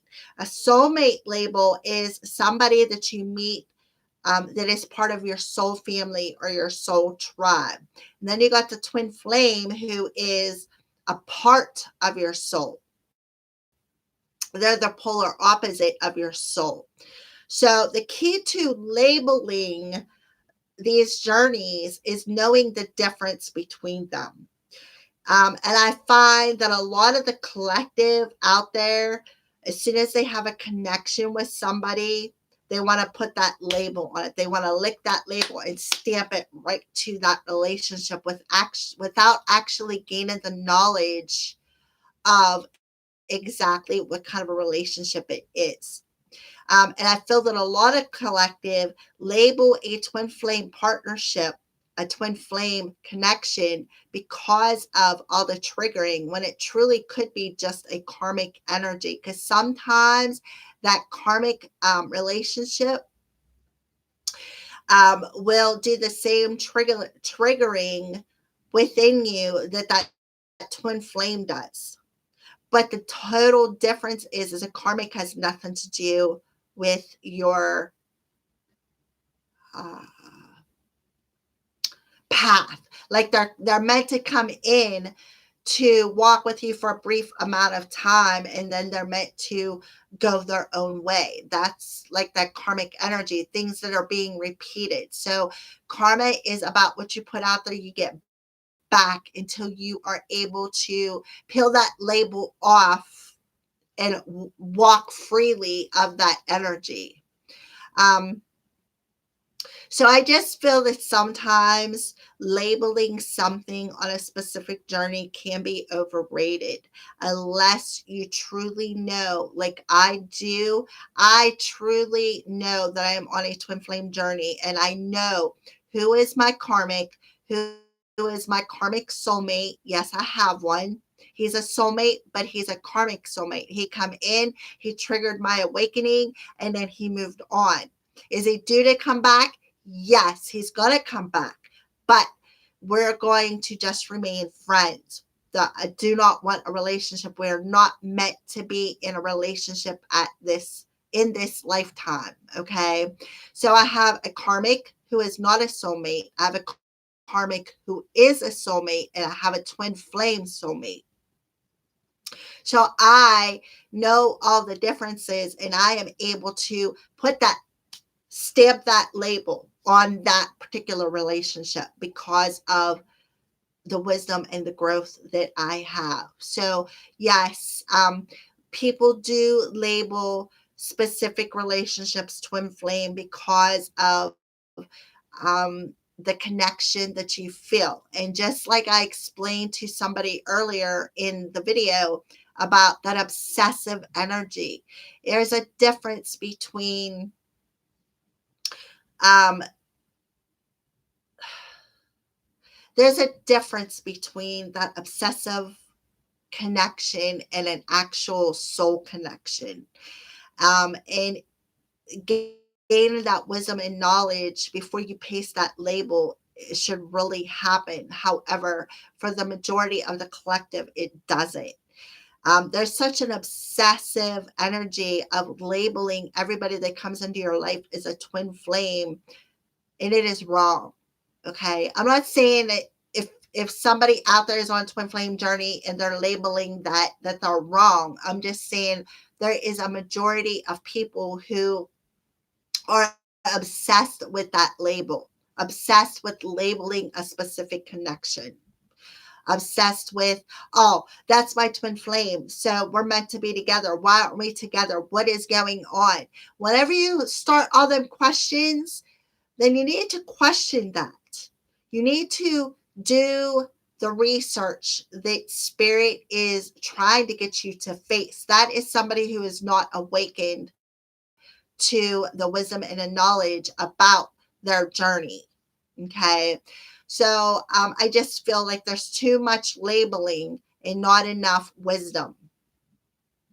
However, again, coming back to my own self, I never really knew about the twin flame journey until after, like a couple of years after I met my twin flame. And then that wisdom kicked in because it took me a while. I'm not gonna lie.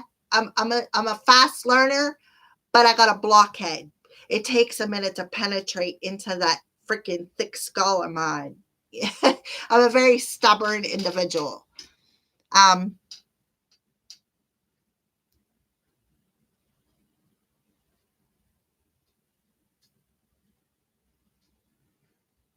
Exactly.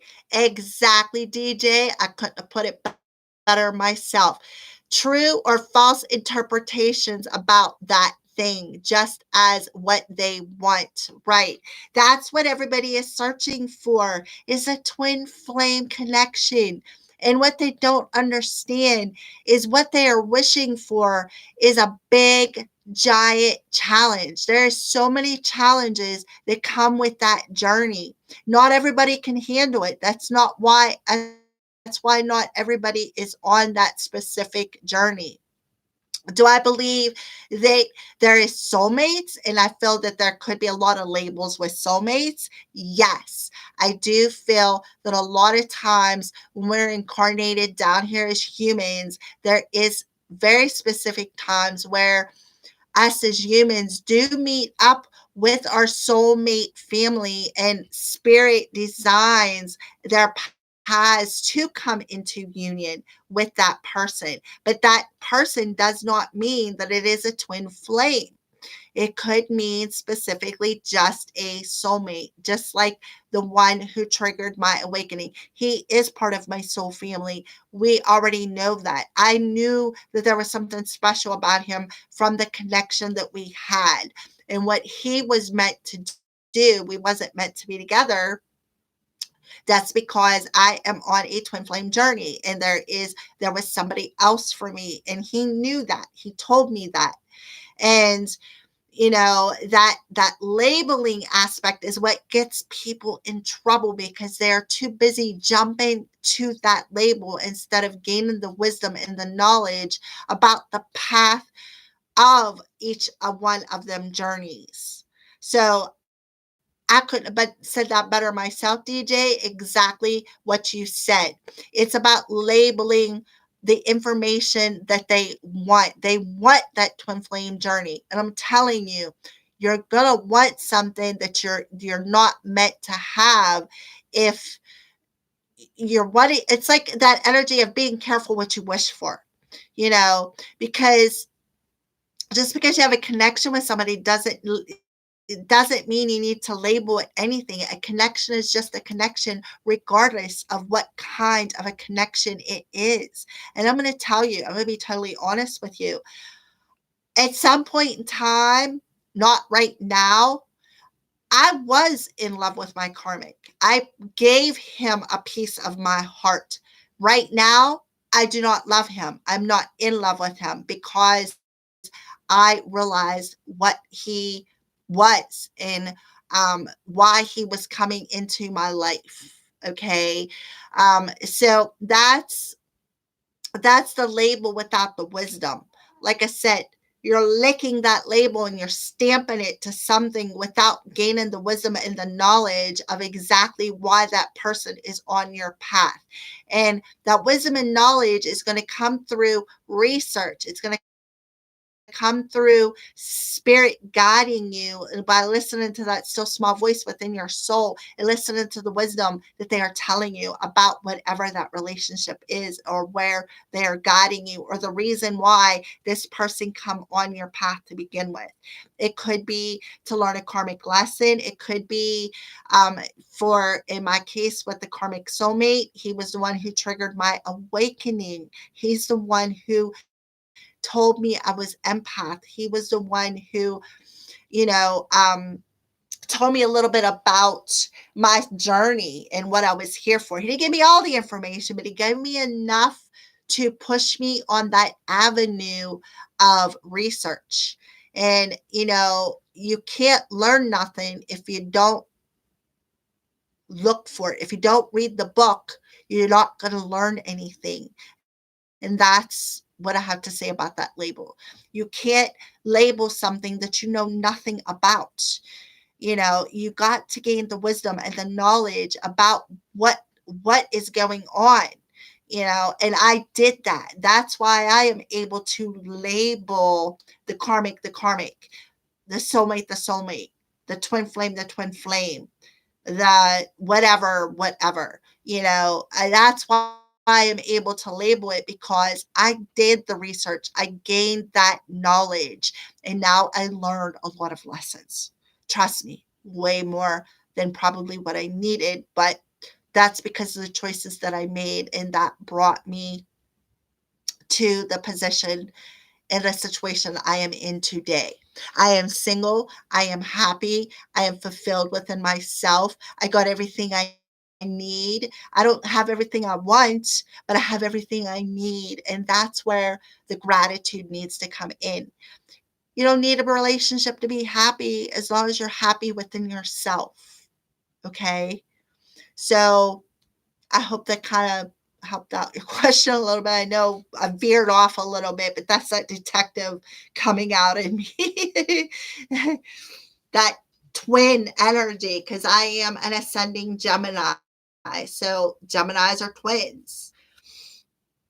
So yeah, it's like people do. They put a label on something they want instead of doing the research and seeing what this person is doing in their life, why this person has come, like joined them on their path, whether they're there to stay or whether they're there to just teach you a lesson, whether they're there for the entire journey.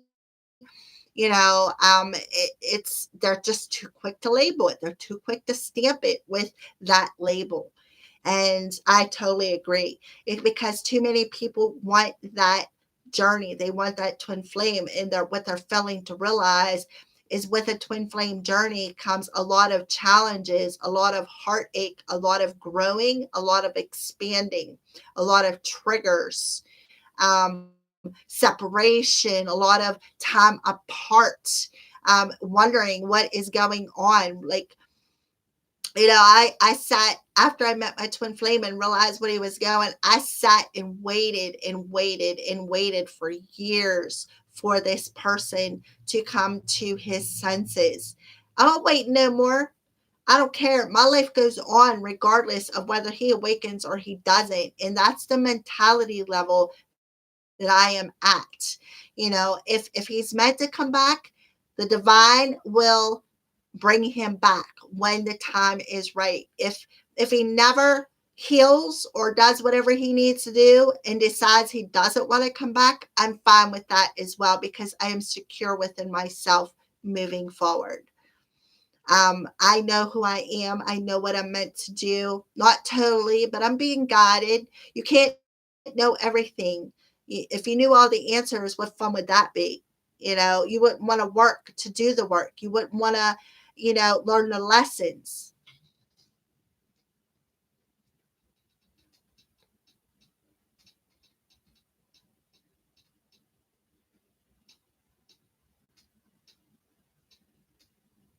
Exactly. That's why you don't need to suffer. No need bullshit. No need to one night stands for sex. Exactly. I don't need that physical I don't need that physical relationship to be whole. I don't need it. It's not fulfilling me. I knew that. I figured that out. That is not what I need to fulfill within myself. Sex isn't everything. You're right. Their story isn't yours. Exactly. Just make my own story. Love myself. Love my life. Love the journey that I'm on. Make it true. Make it happen. And am. I am. I am standing within myself, standing within my own power. I am a level 2 Reiki healer. I have the ability to send my healing energy into the world and heal. And that's what I'm meant to do. I am meant to guide. I am meant to teach people, which I am doing right now because you're asking about twin flame journey and all that. I pull cards. I intuitive read. You know how long it took me to learn that? Let me tell you. I got my first deck of cards back in 2003. Um, I've always been interested in magic. I've always been interested in psychics. I've been seeing psychics since my 20s. I've always been interested in all of that. I knew that I had the ability because I've had visions. I see premonition dreams. I have premonition dreams. Um, I knew I was gifted. It was just exactly respect for pure love as it should be. Exactly. I respect the purity that I have been through. I've been through the fire. I know what it's like to get burnt. I know what it feels like to walk out of that fire all nice and crispy and dark. I know because I've been there. I did that, and I've got the scars to prove it. I've got the broken cracks within my soul to prove it. But I look at it this way: if there was no cracks, how would the light shine through? Light can't shine through a wall unless there is a crack in it. So I had to go through all these broken hearts, all this broke energy, all that darkness. I had to go through it so I could learn. I had to break apart. I had to go through these breaks within my life, within my path, so that that light that I have within my soul can shine out into the world. Because again, a light is not going to shine through a brick wall. It's virtually impossible. It'll reflect. You'll see the shadow behind you, and that's exactly what it is a shadow. But you're not going to be able to shine it out into the world unless there is a break or a crack or a hole of some sort within you. So that's that pure love. And that's what it took in my 50 years of existence to get me to this point of where I'm at today on my path. That's why I'm able to label my twin flame and know what each individual who has come into my life am able to label that. I've had a lot of karmic boyfriends, let me tell you. They were all karmics. They were every single one of them was a karmic that was meant to come into my life to teach me a lesson. There was a purpose. And you know how long it took me to figure that out? I could not figure that out to save my soul. Why? I could not find love. Duh. Because I wasn't looking in the right place. I had to learn all these lessons for a reason. And it to get me to that exact point, respect for the purest and highest love, the purest love that you can have. And me being an empath, I needed to get that pure love. Not the pure love for somebody else, but the pure love for myself. That self respect, that self love, that self esteem, to let that fire burn bright.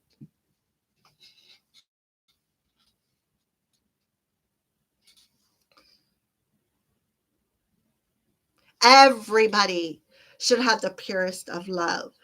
But as me and Tony communicated earlier, this world is too dark. The world is too dark to feel that essence.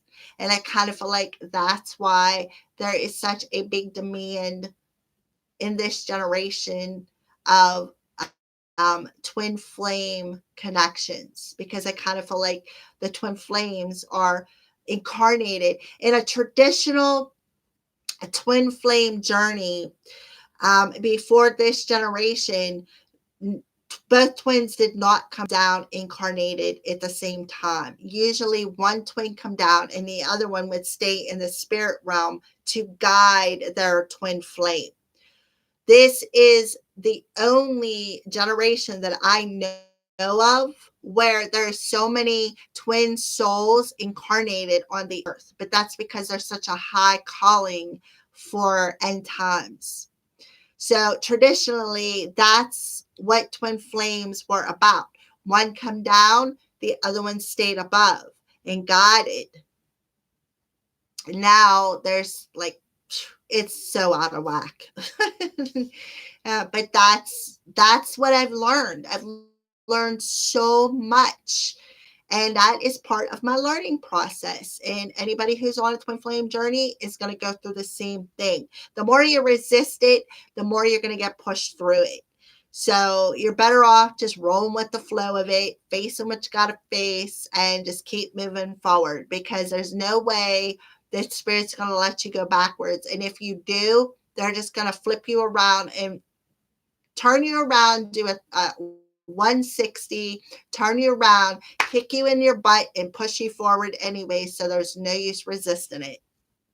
It doesn't matter what kind of a label you want to put on it. It's a journey regardless. And that's all a twin flame is just a specific spiritual journey between two souls who are connected. That's it. That is all it is. It's a specific spiritual journey. That's it. And everybody's looking for that kind of love, but they don't realize that kind of love comes with struggles. It comes with challenges. It comes with triggers. It comes with darkness, And then whenever people find that, they're like, well, why do I have this? Why am I have that? Why this? Why? You wanted it. You're labeling it. Maybe you should think about that before you throw that label on it. Find out exactly why this person is on your lap. Yeah, it's too good to be true kind of energy. Yeah, it kind of is. Um, because of the specific journey it is and all the triggers and everything that happens within that journey, it's like when union happens, it kind of does feel like it's too good to be true. But, you know, it's just a journey. That's all it is. It is just a journey. That's why it's called a twin flame journey. It's a specific spiritual journey. Specific. It's a special spiritual journey. So, regardless of the label that you want to stick on a partnership, whatever, it's just a label. But if you are on a true twin flame journey, you should already have the wisdom underneath your belt about why this journey is happening and everything that it has to do with it, instead of just worrying about that label, because labels aren't nothing. Labels are nothing. I could take a label off a box, lick it, and stamp it to the cat. That doesn't mean she's my twin flame, you know. Now, she's my familiar. She's here to guide me, but she's not my twin flame. Hi, Lemon Zest. How are you?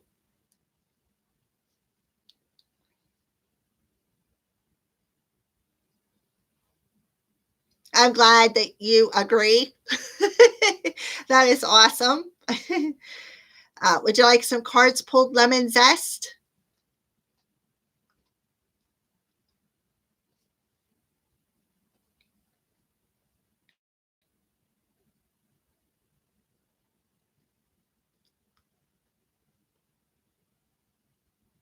Yeah, I mean, they're people label everything. You have this special connection with somebody. That doesn't mean that it's a twin flame connection. It could be a karmic connection. You can have a karmic soulmate, but that doesn't mean it's twin flame. That just means there is something there. There's a specific reason why they're on your path. There's no use in putting a label on it, right? Exactly. So you agree with me.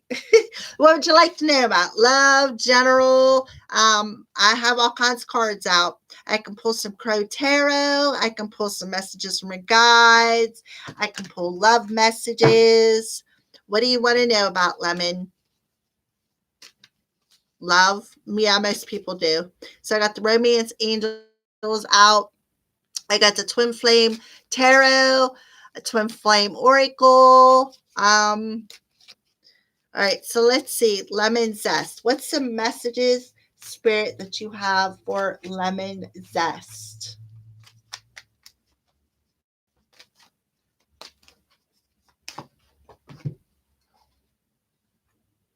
How about a new love? Somebody stirring your romantic feelings up a little bit. So this is a new, fresh energy.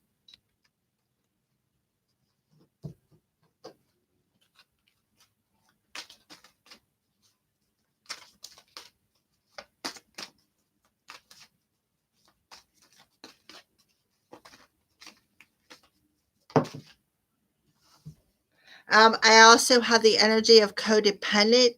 Addictions are affecting this romantic life, but I just feel this is a codependent energy. I feel that maybe this new person um, could be kind of feel like maybe they could be a bit controlling. But even though they are stirring some feelings within you, I kind of feel like maybe you need to pay attention to this energy, Lemon. Let's pull some twin flame oracle cards. These are by Mystic Moon. Okay, so can we have some clarification on new love and codependency? Clarification for lemon.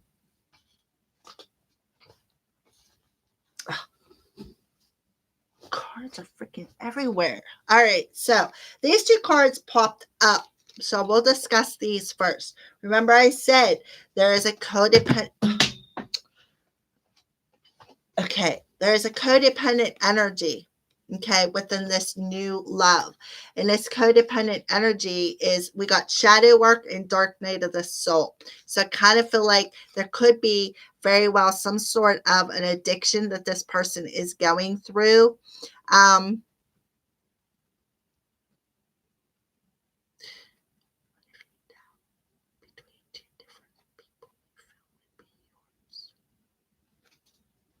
okay, so I feel there is somebody new coming in, but I kind of feel like either they are a bit controlling or somebody from your past was a bit controlling.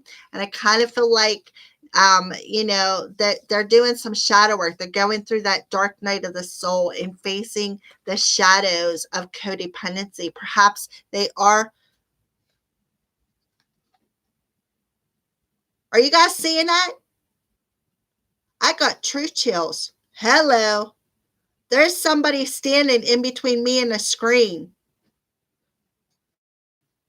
Can you see it? Look, I literally got true chills. I knew there was somebody else in this room.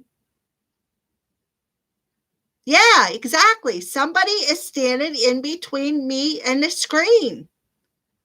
I told you, I seen them. They were up there. Yeah, see? I knew they were here. Hello, could you clear out the screen? Get back to behind me. I'm glad I'm not the only one who sees that. Okay, so there is a codependent energy. I kind of feel like somebody is going through the dark night of the soul. Somebody's doing some shadow work when it comes to this codependency. Yeah, me too. Like I just come out of nowhere. I kind of feel like they went from there to there. They like walked right through me. I swear. It's clearing out now. You can see me better. It's still a little foggy, but yeah. Yeah, see? You guys are witnessing. I told you I seen it like a ball of energy. Okay, so now that I'm all excited,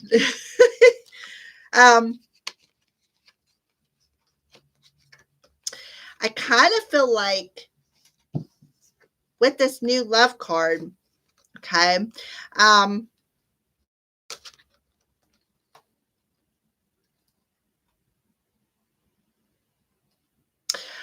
I kind of feel like the reason why I got new love card is I kind of feel like this person, there is somebody around you. Okay. Kind of feel like they're coming back into your life as a new person because I kind of feel like they are going through this dark night of the soul about some sort of an addiction or a codependent energy that they have. All right. They're still there. I can see the fogginess. So I just feel that, this person, whoever is coming towards you, is going to come towards you as a new person. I do feel that it's going to be brand new. It's going to be fresh. They're going to come towards you with an offer, and I feel that it is. I kind of feel like it's an apology for keeping your heart on a string. And I kind of feel like, they're being inspired to do so. But again, it's all about when the time is right because I kind of feel like they are still going through this dark night of the soul. So you do have somebody coming towards you wanting to I kind of feel like they want to come to you and apologize for keeping you in this nostalgic energy, for yanking your heart out of your chest and hanging onto it, like keeping your heart on a string. All right. So, yeah. And when the time is right, they are going to be inspired to come towards you and stir this new pot within you. It's going to be brand new, fresh energy. All right. So, right now, I kind of feel like they're going through this dark energy. They are facing some shadows of addictions and codependency. I really feel like this person's just basically a control freak. Kind of feel like they were trying to control you and control everything within their life. And I kind of feel like they were using that control tactic as an addiction, and they were masking it, is what I feel. Okay. Um, so I just feel like they are being inspired by the divine. They are being inspired by the divine. And when the time is right, they're going to come in and give you an apology, Lemon. That's what I feel for you. All right. So that's what's going on with love. Now that we had our little view of that energy ball that decided it wanted to come in front of me and block my view, which it is still there. You can see, I can see it right there. It's still there. It's still foggy. So, yeah, that's what I feel for you, Lemon. I'm glad that that resonated.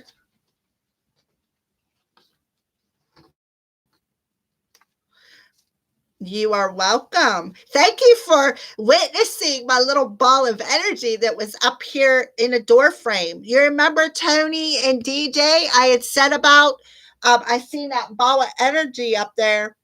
I seen it. Now I kind of feel like they're tickling my nose with a feather.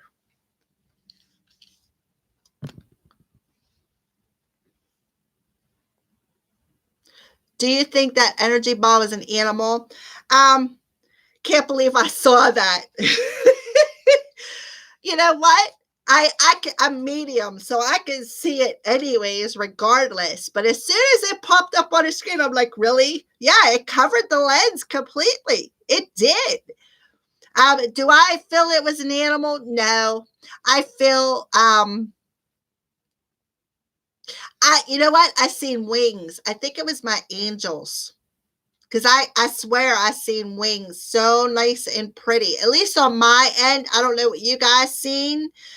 You'll have to tell me. What did you guys see on your side is what I want to know. Did you guys see the wings? Because I seen wings. I seen angel wings. Is that what you guys saw too? I can still see it. It's still there. I can feel the coldness too now. It's like they're moving out of the screen. I can still feel them in my energy, like right here in front of me. I can feel the coldness. Yeah, you saw fog. Yeah, I seen the angel wings. Yeah, they're sitting on my lap, I think. All right, there's only room for one. Because my legs are cold now. Yeah, huge fog covered the lens. Yeah, that was I seen the wings though. I did. I could see the shape on the wings. Like, okay, here's my fingers. All right. So like right here on the screen, right covering the screen, I could see the wings. Yeah, it come right in front of the lens. I mean, it's still there. I can feel the coldness.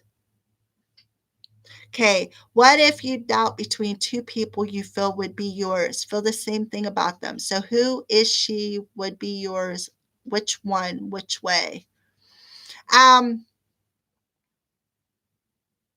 okay, I can feels like they're moving my jacket thing. Um,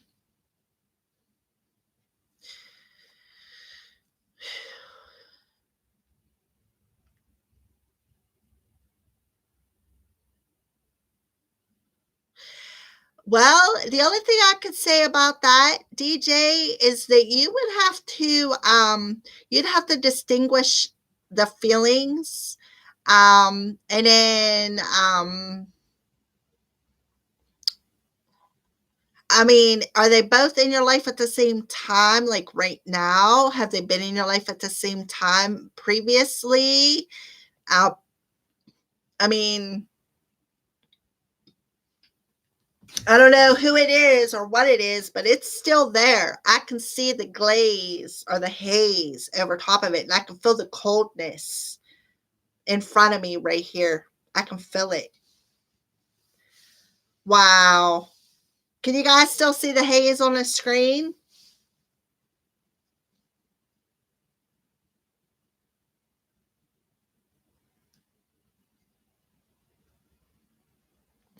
DJ, I would have to tell you that you would just have to do some research. You would have to research that, and not only just research it on not on internet, I mean within your soul. You'd have to go within your soul and find them answers out about which one would be the one. Yeah, it's still there. I can see it too. I can feel it too. I can feel the coldness in front of me because it's like they're kind of it's like I feel like they're sitting on my lap is what I feel. Because I can feel the difference, like the temperature wise. Um, However, it's not as foggy as it was when they first come in.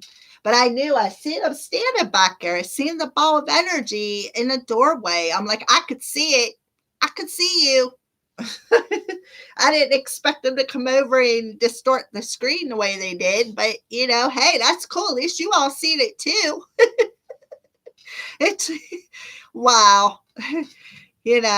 I know there's spirits here. I've seen them. My cat sees them. I know they're here. I know I've seen them. I felt them. My twin's seen them too. So, I'm not the only one. He's seen them actually. He's seen a spirit here before I actually did. So yeah, I feel that it was an angel. To me, it looked like they showed me their angel wings. But it could have been, I have an aunt that's here that's lingering in my energy. It could have been actually anybody. It could be my aunt. It could be my angels. It could be my spirit guide. I have a spirit guide that's lingering here too. Her son, a little boy. My daughter's seen. My daughter's seen him. I seen him too, but through my third eye, not literally manifest in front of me, just like this person did. It's starting to clear away now a little bit. Yeah. So I'm glad that you guys got to all experience that with me. That's kind of crazy, but that's cool in a way. That's what's supposed to happen.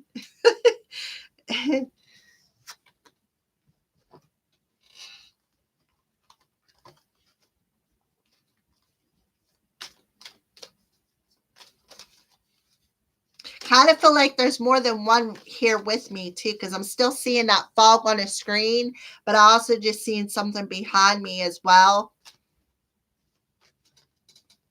It sure did.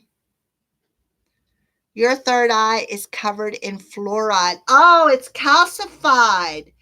Well, Tony, I'm trying to figure out what you can do to decalcify that. The reason why it's covered in fluoride is because you don't use it. And it's like anything that you don't use, it rusts. So I feel that that's why your third eye is covered in fluoride. One of the ways that you can decalcify it is take a amethyst or clear quartz crystal and put it on your third eye.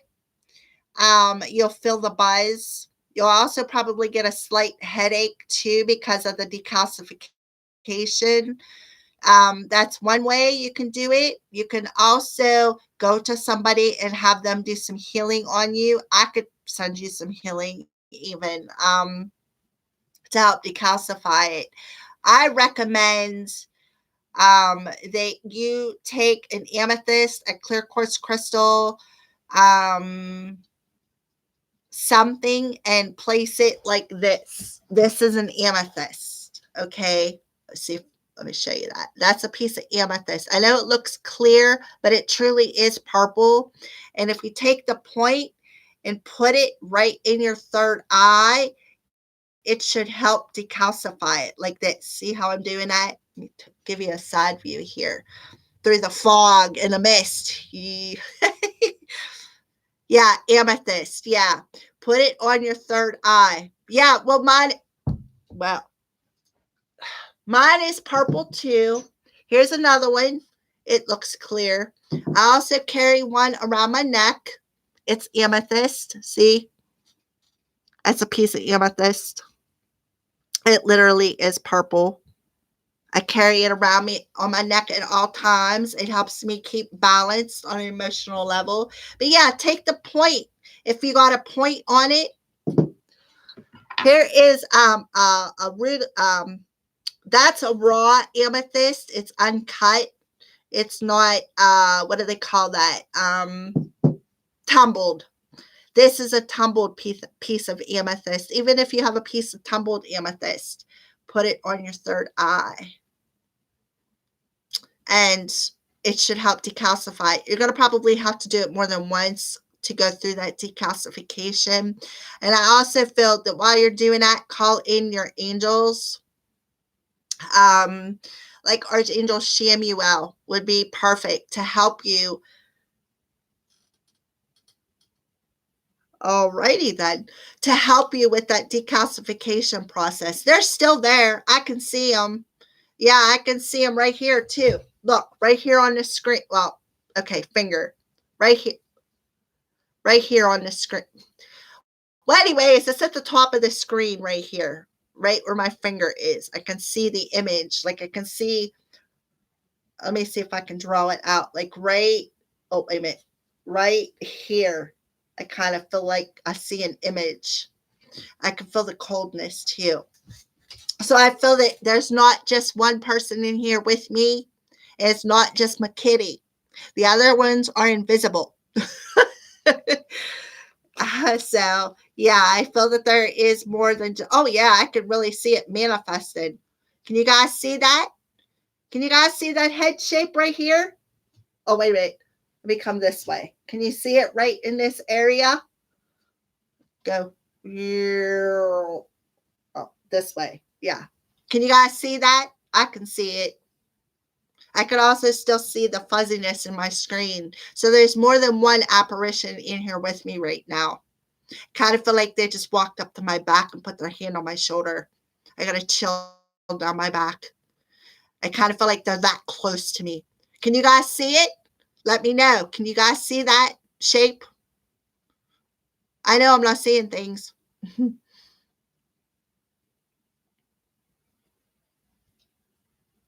Yeah, so those are my amethysts. I have a whole bunch of them. Here is clear quartz crystal. This is a point, and this would be an awesome thing to use as well, to take that point and put it right in your oh, you can't. Yeah, see, that's that mediumship ability kicking in. Right there, you can take that point and put it right. Not that I quit that. I'm jabbing myself, but yeah, that is a clear quartz crystal. That's another good thing to use for your third eye. This is a piece of selenite stick. This is good for moon energies, which right now we are in the new moon in Pisces. Pisces, amethyst, and selenite is moon energy. With these two together, it's no wonder I'm seeing things. So yeah, that's just a couple of my goodies. I have a whole bunch of stuff. I mean, oh my, you just wow. I have a whole bunch of crystals. I probably have $1,000 just in crystals. And I have like $1,000 in tarot cards too. So I have a lot. I've invested a lot of money and energy into my little beauties. So yeah. So I'm glad I'm not the only person who got to see that manifestation. That is so awesome. I still see, again, I can still, like, I can see that image. I can't really see who it is, but I can see the outer image of somebody. I feel that there is somebody still sitting on my lap as well. I can feel the coldness of their energy. I can still see the little bit of cloudiness on a screen as well. So that is so awesome. I mean, really? You know, how many times do you go on live and have a freaking ghost hunt?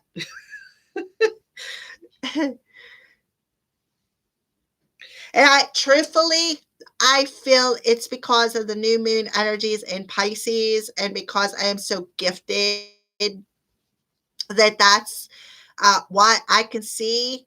Maybe you guys aren't seeing what I'm seeing until that cloudiness came, and then I'm telling you, I feel that that was an angel because I seen the wings, and I kind of feel like whoever is behind me could very well be my aunt. I kind of feel like they both come in together.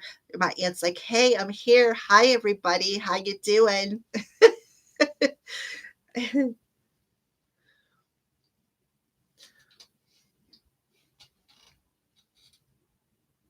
Yes, Stripes can see them. Yes, absolutely, she can. This is so funny. Right after I got her, um, I was laying in bed, and she was out in a living room messing. She doing her own little kitty thing. And she booked, and I mean, she booked into my room, hopped up on my bed, and her tail was fluffed out like that big. And I'm like, something scared the hell out of her. She puffed up. She was like all sideways and puffy, like looking out in the living room. And I'm like, oh, what was chasing you? So I think that my guides, my angels, my aunt specifically, I feel mess with her. Plus, I also have my other familiar, my orange cat, who she died. She got killed. She got hit by a car, and I kind of feel like her spirit is still with me as well. I felt that that maybe what scared the hell out of her and puffed her up. It was so funny. I mean, it was real funny. And we'll both be in there watching TV and all nice and quiet. And all of a sudden, we'll hear things like in the kitchen or in the living room. We'll hear things walking through the house or something go bump in the night. And we'll both like look, like, you heard that too, Stripes, didn't you? She'll turn around, look back at me, and look back out towards wherever we heard the noise from.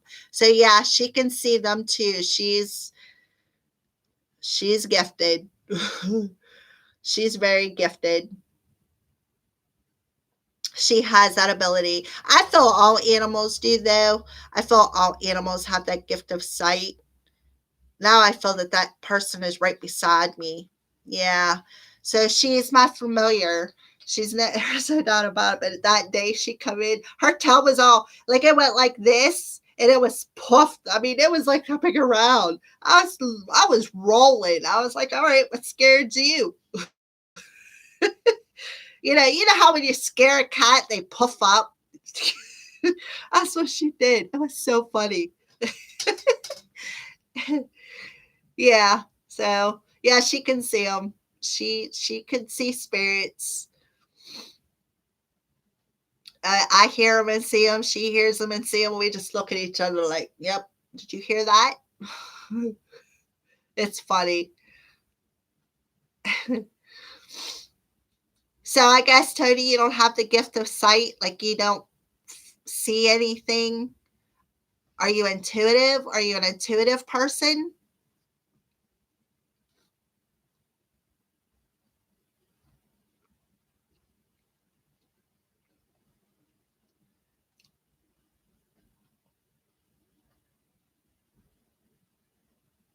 That's because your third eye is all calcified up. I bet you.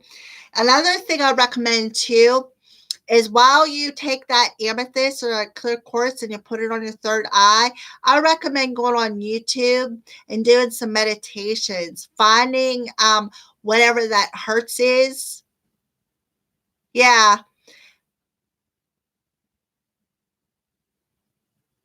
Um, I feel that if you go on YouTube, I don't know what megahertz that they use to open up the third eye, but I like meditative mind. There's Yellow Brick Cinema, JT Hypnotist or something like that. Joe T Hypnotized. I don't know, but if you look on YouTube and put in meditation music, you will get a whole list of stuff. I recommend going in there and finding a meditation that'll help open up that third eye too while you're using that amethyst. So you don't need those things not used for you. Well, sometimes the gift is for people and sometimes it isn't. So, but Tony, if your sister and your mom can see spirits, I'm sure that you can too. You just need to, like I said, decalcify that third eye. And I recommend, again, doing that meditation and putting that amethyst or clear quartz on your third eye. It'll help decalcify it. Um, and I also recommend getting a Reiki session. It'll also help clear out some blockages because what it'll do, it doesn't matter if they have their hands it doesn't matter if they have their hands on your shoulder or on your head. When the energy flow comes through, it'll go to where it needs to go. So just another recommendation for you.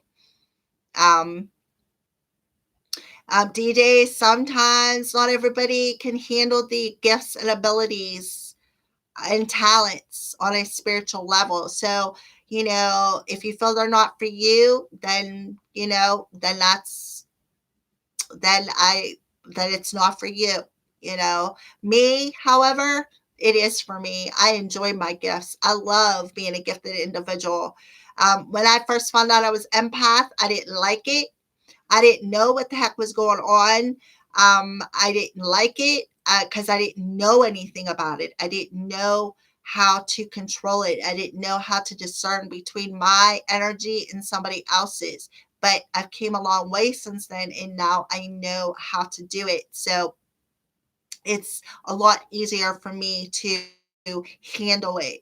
And two, I do spend a lot of time alone, and being an empath, I have to because I work with the public and I am an energy sponge because I'm pure and I soak up all that energy. So it takes a lot to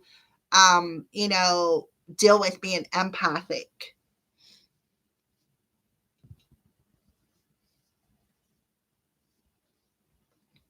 And Tony, I recommend that for you as well once you get the hang of that gift.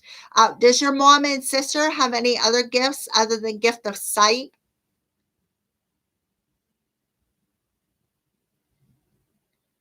Because my kids have the gift of sight. All three of them, I have three kids. All three of my grown kids have the gift of sight.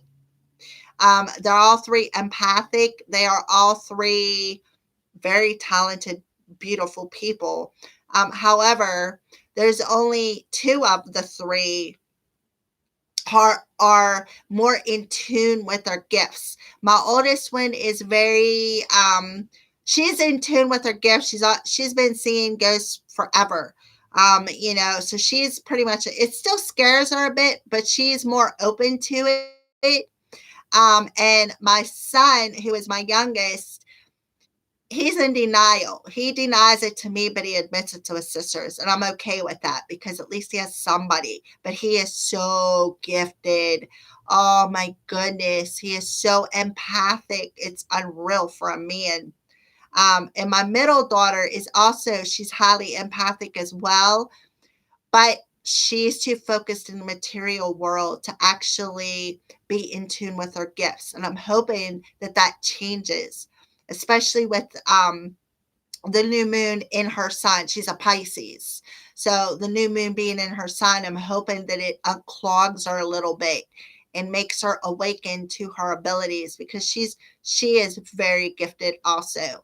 Um, my two daughters, they both have their own set of tarot cards. However, they're still in the stages of learning them.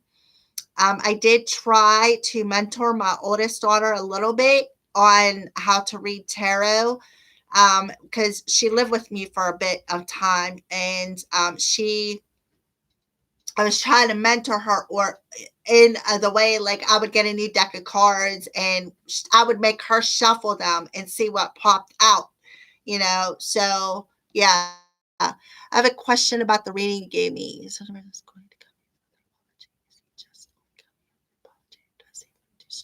He wants to start something new. He wants to start something new. So that's an easy question. He is going to come in and apologize, but I also feel that apology is because he wants to make you an offer. He wants to start something new. He wants to have this brand new, fresh start with you. Okay.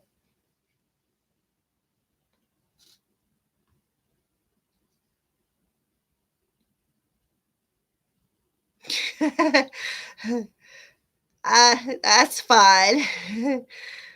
Uh, Oh, you are so welcome, Lemon. Please feel free to subscribe to my channel. Hit the little notification bell so you'll be notified whenever I put ratings up, which is usually every week.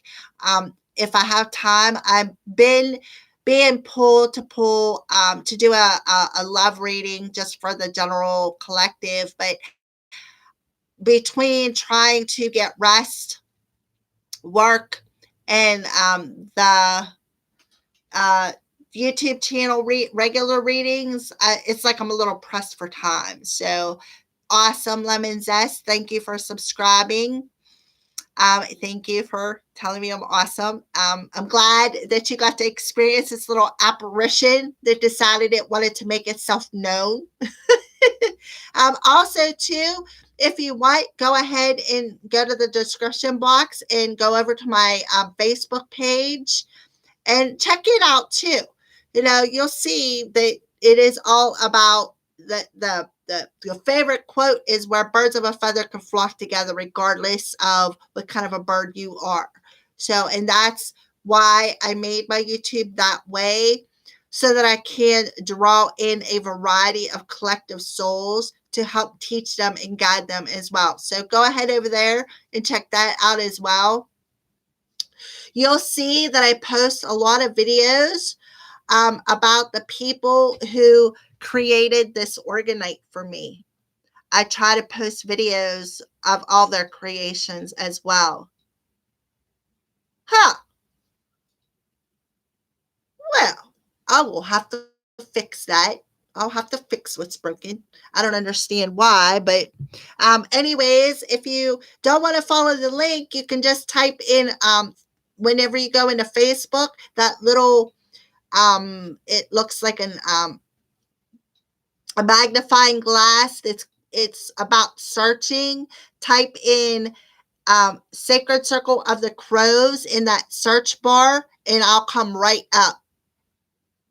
And I should come right up because it's open to the public. I don't have it like sectioned off that you have to answer 1,000 questions and all that crap, because I just put it out there. If you are going to cause issues, drama, be judgmental, you just won't be on it. I'll just be in you. That's just the way it is. That's why I have it open like that. Um, so yeah. Yeah, so just type it in and go ahead over and like and follow, and you'll see I do post stuff on a regular basis on there. I try to anyways.